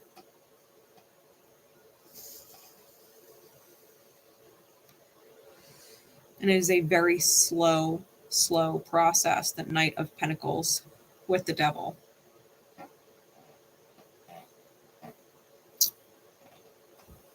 You got to watch. You are not meant to be tied to them in this life. You are not meant to get stuck with them in this life. But if they can get you stuck, they will. If they can get you to suffer and be unhappy, feeling like you can't defend yourself, feeling that inner conflict, that inner war within yourself, that you're not in control of how you feel, that you're not sovereign anymore, that this person's actions or choices change the way you feel every day, that they're living rent-free in your head and rent-free inside your spirit, like causing fucking chaos. You don't owe them anything. The debt ended with that life.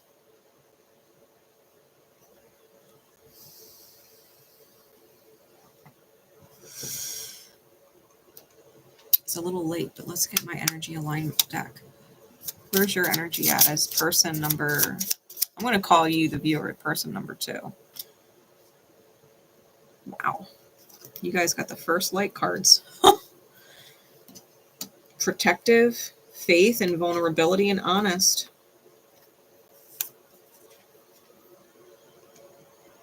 You got all light cards.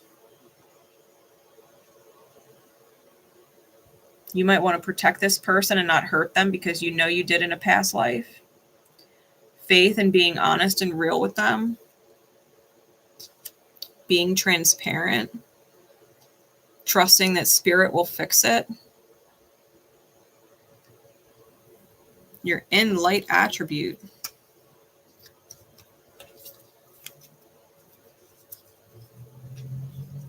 Where is person number 1?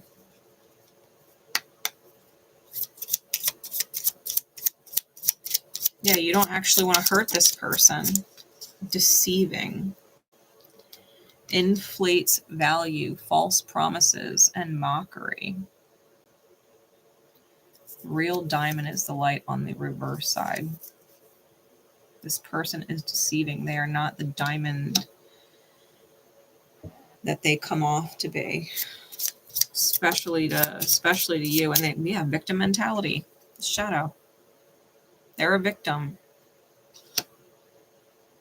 And you were the perpetrator, right? Past life you was the perpetrator. You were the one that made them the victim. And so they are projecting that at you. You will be the victim, and they are going to completely deflate your value, right? You're not as good as you say you are. You're not as good as you come off. They don't treat you like that. They're lost. They're lost.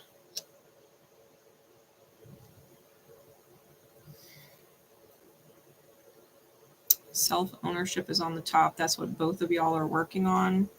Looming expectations is on the bottom. They expect you to fail, and you expect them to change and actually treat you as if last life or whatever lifetime doesn't matter. You know, you look at them with protection now. You see them as the angel that they are now. You know what I mean? Like, you see the light that you were always meant to see in that past life, and they're like, I don't care. If you see me now, you didn't see me then.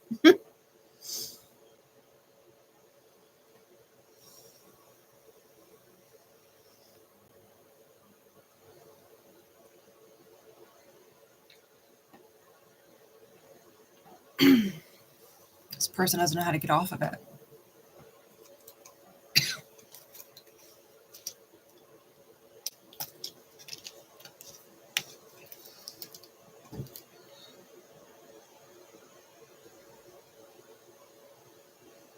This person whether their bullying is outright or more discreet.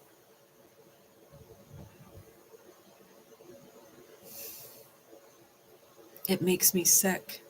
Like, I feel that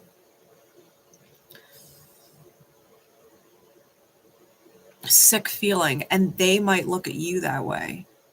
Like, to look at you and your energy, you might literally make them fucking sick because they are still attached to a past version of you that doesn't exist anymore.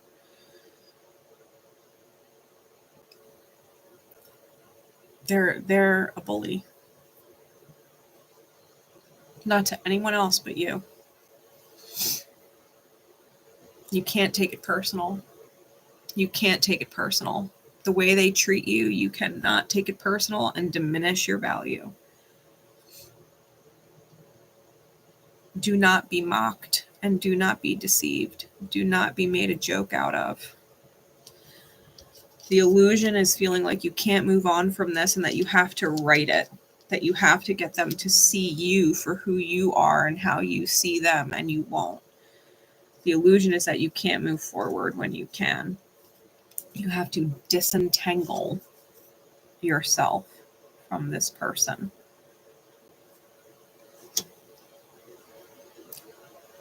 You have to disentangle yourself from this person. Okay? Leo, I hope it helps. The other placements that were drawn to this, I hope it helps. Because you don't deserve to be punished for a lifetime that's long gone. And you don't deserve to be punished for your own ignorance. Because to make a mockery of someone or make a fool out of someone or whatever, like, the reality is, if you knew better, you would have done better.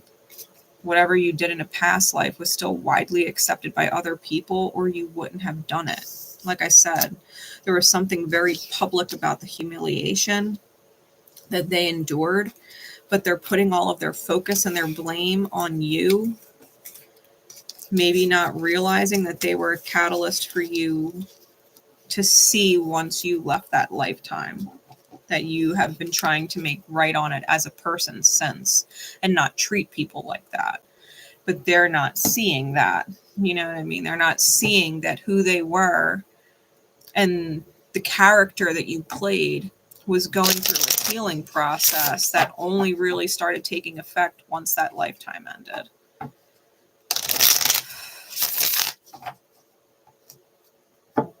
It's all right. All black sheeps are welcome here, honey.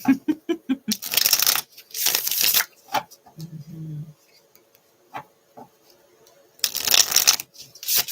Yeah, a few odd workmates. Yeah. Yeah. Yes, it's interesting.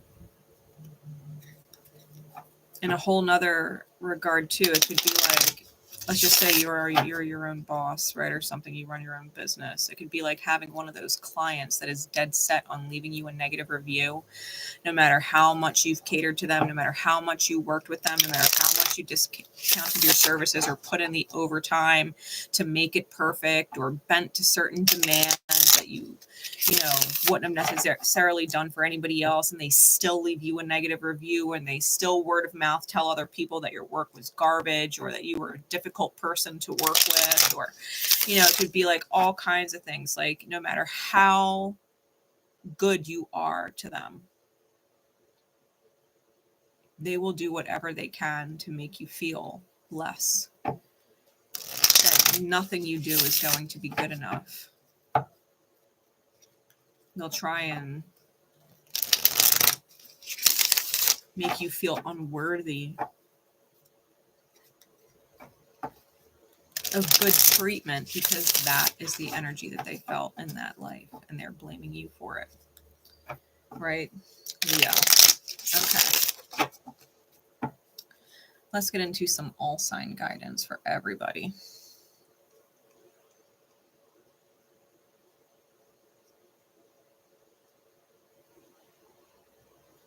I've got 3 decks. I've got Sacred Rebels and White Light Oracle by Alana Fairchild. And then I've got the Magical Spirit Oracle by Alexis Rackham. All right. So let's see.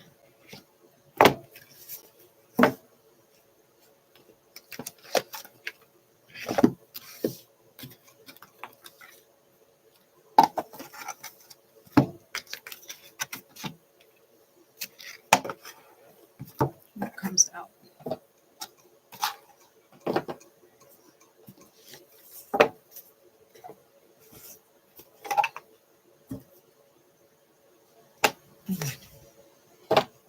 Okay. Yeah, educational assistant, but you're not a teacher. Yeah. Yeah. Okay.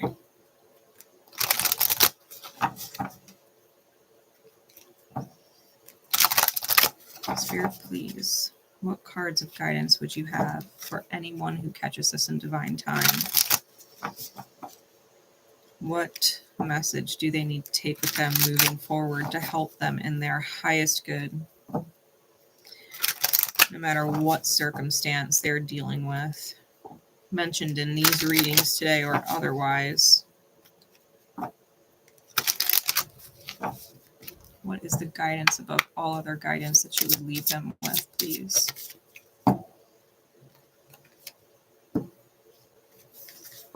What guidance above all other guidance would you leave them with? What message above all other messages and their highest good do you want them to receive?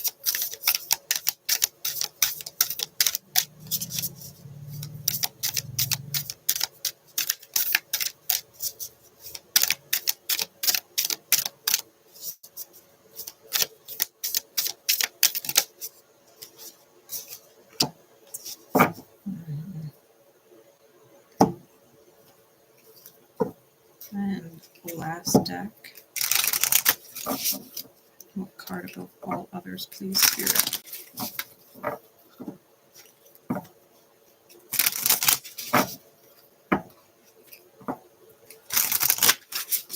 And their highest good.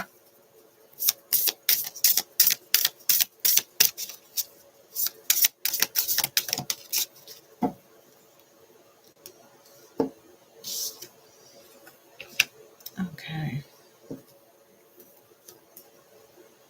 We've got Restore and Replenish, card number 38. 𝐷𝐐𝐫𝐿𝐿 741 hertz.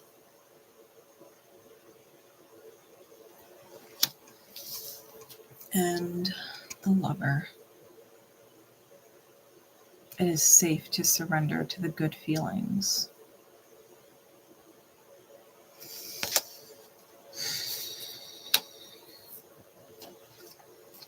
Starting with Restore and Replenish.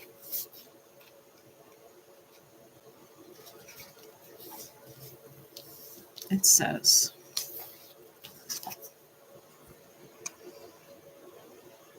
you are in need of something so much deeper than rest. You need restoration, replenishment, and revival. This will not necessarily come from lying about somewhere, taking a moment out of your day or evening activities. You are more likely to gain what you need by breaking with your routine completely and doing something different. See you, honey. Have a great one. You need some variety, some spice, some change to bring fresh energy into your body, mind, and heart.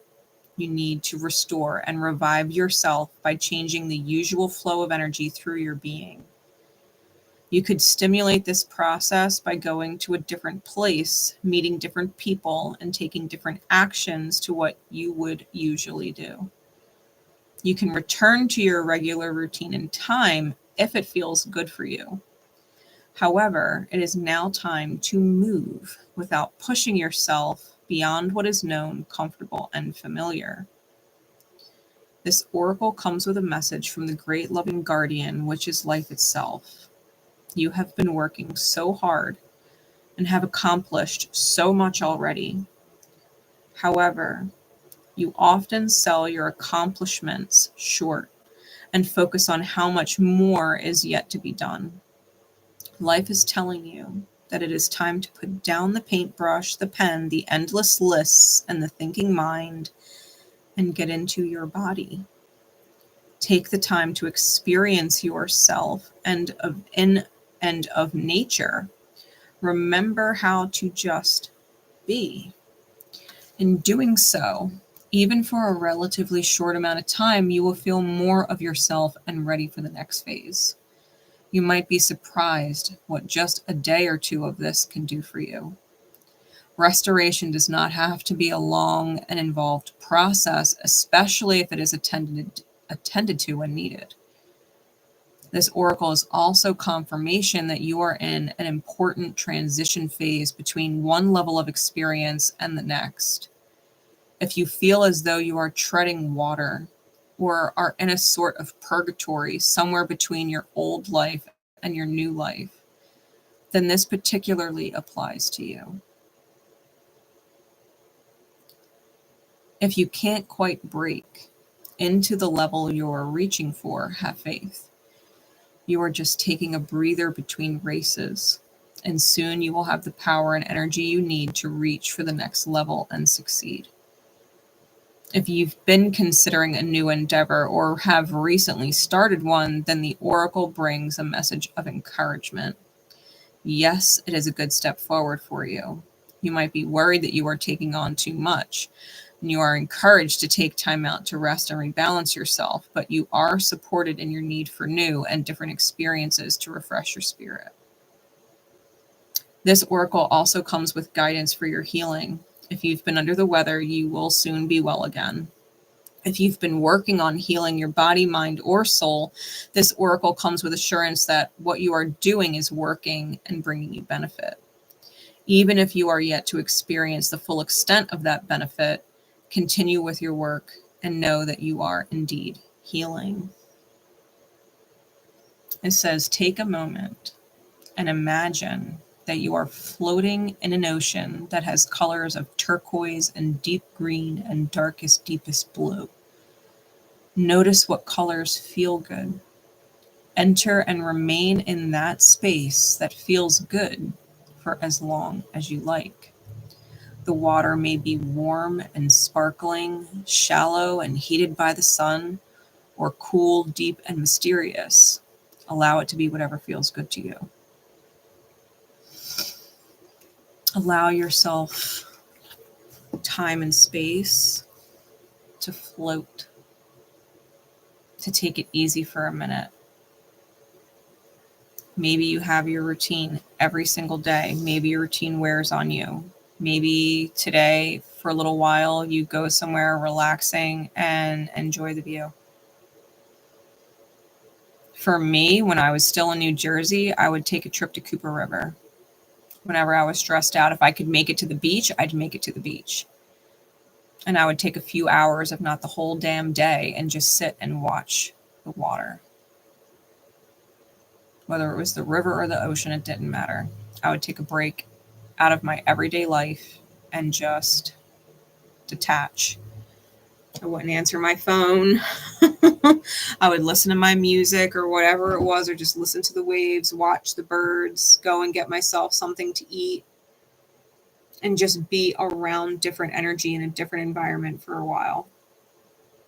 And then go back and deal with whatever it was that I was dealing with, or any problem that needed resolving that I had no solution to. I would just kind of let myself recenter and breathe.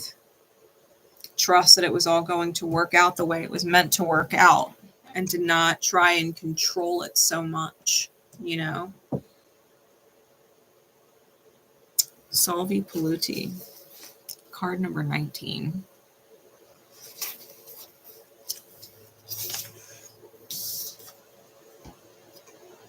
Tune into your heart and you will be able to find your way through any negative or toxic situation. Engage in self-healing and space clearing. Commit to regular practices that help you connect to your inner light. Your light shall not be overcome by any darkness or negativity. Take time to clean your heart and mind of negativity by focusing on the divine beings that bring joy to your heart. It is appropriate for you to desire your own personal and sacred space and access it daily. We live in an age of heightened environmental, emotional, and spiritual pollution. During such a world age, it takes more work to experience clarity, purity, and originality. Often the bulk of our challenge is simply warding off further negative influences and attempting to dislodge the toxins permeating our energy field psychologically, physically, and emotionally. The onslaught continues with chemical toxins in food, polluted waters, and the bombardment of electromagnetic radiation. When technological development lacks commensurate wisdom, such is the current case, progress contains a shadow side of harm to our planet and her creatures, including us humans. Higher beings are lovingly and faithfully working to assist souls in their transition from fear to a love-based inner orientation and to become strong enough to ward off further negative influences and reverse the toxic culture within themselves and our world. A shift is available for hearts willing to exchange the constant battle with relentless negativity for being a source of light, love, and peaceful abiding on the planet. When these hearts reside in an inner place of purity, they are able to bring unconditional love and spacious primordial wisdom into our world for the spiritual benefit of all beings. With positive enthusiasm for the healing of all beings, you can do much good in the world. To be around such hearts instills peace and relaxation, hopefulness, and vitality of the soul. The frequency of 741 hertz cleans things up. 𝐷𝐶𝐵 is the Latin expression which means to clear pollutants and toxins. This frequency focuses on clearing, freeing the hold of negativity, and allowing the natural way of bright, beautiful manifestation to unfold. This frequency works to clear infections and electromagnetic radiation from the body as well. It also attunes to one of the harmonics of the quantum field, the reorganizing principle of the higher self, which knows what you are and how to dislodge and disengage from that which is inauthentic and obstructive to your radiant being. When this oracle appears in a reading, it is a call to clear yourself and your space in ways that feel affirming, aspiring, and beautiful for you. Trust that no matter how much gunk and the ego-driven actions of humans might generate, it is no match for the power of spirit at play in willing human hearts. May all such hearts join with spirit and with each other to clear and bless all creatures for the greatest good. Awesome frequency. I would highly recommend either going to sleep with it on or waking up with it and putting it on for a few minutes before you get your day going. If you got time on your ride home from work, pop it in on your ride home from work. Clear it out. 741 hertz. You can YouTube it. There's meditations all over YouTube for it. I probably even have one inside my meditations playlist here on the channel. It is great to clear out negativity. You can also call in Archangel Uriel. You can call in Archangel Raphael. You can call in Archangel Chamuel. You can call in Archangel Jophiel. If you have angel guardians and or like working with the archangels, those are some that you can call on. Detox, right? Both of these energies. And they were both focusing on feelings, right? Following what feels good, aligning with what feels good. To remove yourself from the stressors of every day and just take time for yourself to reset and feel good. Feel good. Find places of gratitude. Turn the fucking news off. You know, like, turn it off. If TikTok is saturated with all kinds of shit that you don't feel like listening to right now, just take a break from it for a couple days. Same thing with YouTube. Same thing with Facebook. Like, same thing with all of these different platforms. Like, if it's just saturated with shit that you just don't want to hear, take a couple days off. Take one day off. You know, you can still pop into your messages and stuff like that, but if you don't want to just take in all that toxicity, just let it go. Especially if you're in the States and the climate with the, you know, election and all that stuff, like, and all these different podcasters and TikTokers and everything else, like, talking about this or that with the election. Like, maybe you just don't want to fucking hear it for 24 hours. Maybe you don't want to be around certain friends who are just constantly fucking negative or stressed out over some shit beyond their control, and they're stressing out anyway. Maybe you just need a break. Maybe you just need to do something else. Right? Just for a day. Just for the weekend. Hey guys, I love you, but I'm probably going to be pretty distant this weekend. Like, if you don't hear from me, just know I'll catch up with you guys on Monday. I know I'm usually here, but I'm taking some time for myself this weekend. And they'll miss you, and they'll probably try texting you or calling you. Get back to them on Monday. You draw that line and take your space. Do what feels good. Spend time with other people who are not completely enveloped in all of the drama or the stress or the negativity. Make yourself a nice home-cooked meal or something where you know what the fuck is in the food instead of eating out. Maybe you take a nice saltwater bath. Maybe you light some essential oils, right? Put them in a diffuser. Light yourself a candle. Sit with your crystal babies. Maybe you do take time to go to a river or a lake or a meadow or a mountain view and just take it in for a little while. Listen to the sounds of nature around you. Feel the breeze, feel the sun. Just step out of the chaos for a little, right? Last and final card. It is safe to surrender to the good feelings. The lover is Aphrodite, passion, abundance.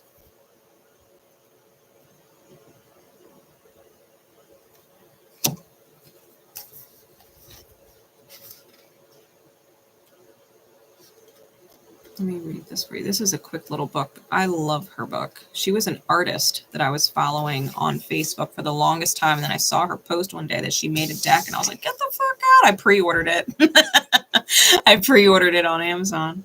I was so excited. So Aphrodite, passion, goddess energy, abundance energy. The affirmation is, I am indulging in feelings of joy and pleasure. Aphrodite, the Greek goddess of love, pleasure, and beauty, rules this card. Sometimes we seek abundance on the outside, when really the most abundant experiences happen within if we allow them to. Like feelings of bliss, excitement, romance, and passion for the good of life. Sometimes we don't allow ourselves to fully surrender or indulge in beautiful feelings because we don't trust them. We fear that they could end, which may lead to devastation, or we think we don't deserve them. It takes bravery to feel the full spectrum of emotions. The taller the tree, the deeper the roots. The higher the heaven, the lower the hell. You cannot live filled with fear. Humans are here to experience deeply. Allow yourself to become filled with passion and romanticize your life, yourself, your love, your projects, your future, your work, your art, your creation. Appreciate these things fully and deeply. If you get excited about something or someone, let yourself. It is safe to surrender. You will be more than okay. You will feel truly alive. Let the butterflies transform you from within. bringing with them magic, elevation, and power, new things and beginnings. Look within yourself for the abundance you seek, a sure way to magnetize it to yourself, to even more of it. Now is the time to fully embrace your goddess energy. Like Aphrodite, lavish yourself with pleasurable feelings and lean into the romance of it all. If this card was pulled, it could also mean that there is a lover or potential person in your life that you've been hesitant about. Is this fear true, or are you just scared? If you've been closing yourself off, maybe it is time to be open up to the idea of true and passionate romance, but only if it's going to add value to your life. Value, meaning it is going to add to your happiness. It is going to add to your joy. It is going to add to your peace. It is going to add to your stability, and vice versa, that you would do the same for them. Sometimes we get so hung up on toxic, so distracted with toxic, and the addiction that we have to stress and wondering and anxiety that we forget that peace is something that should be natural and normal. Make it a point to make peace normal. Peace is normal. Stability is normal. Calm is normal. Happiness is normal. Make it normal. If it is taking away from those things, if anybody is adding to your stress, playing off your self-doubt, playing on your insecurities, or your naivete, your hope,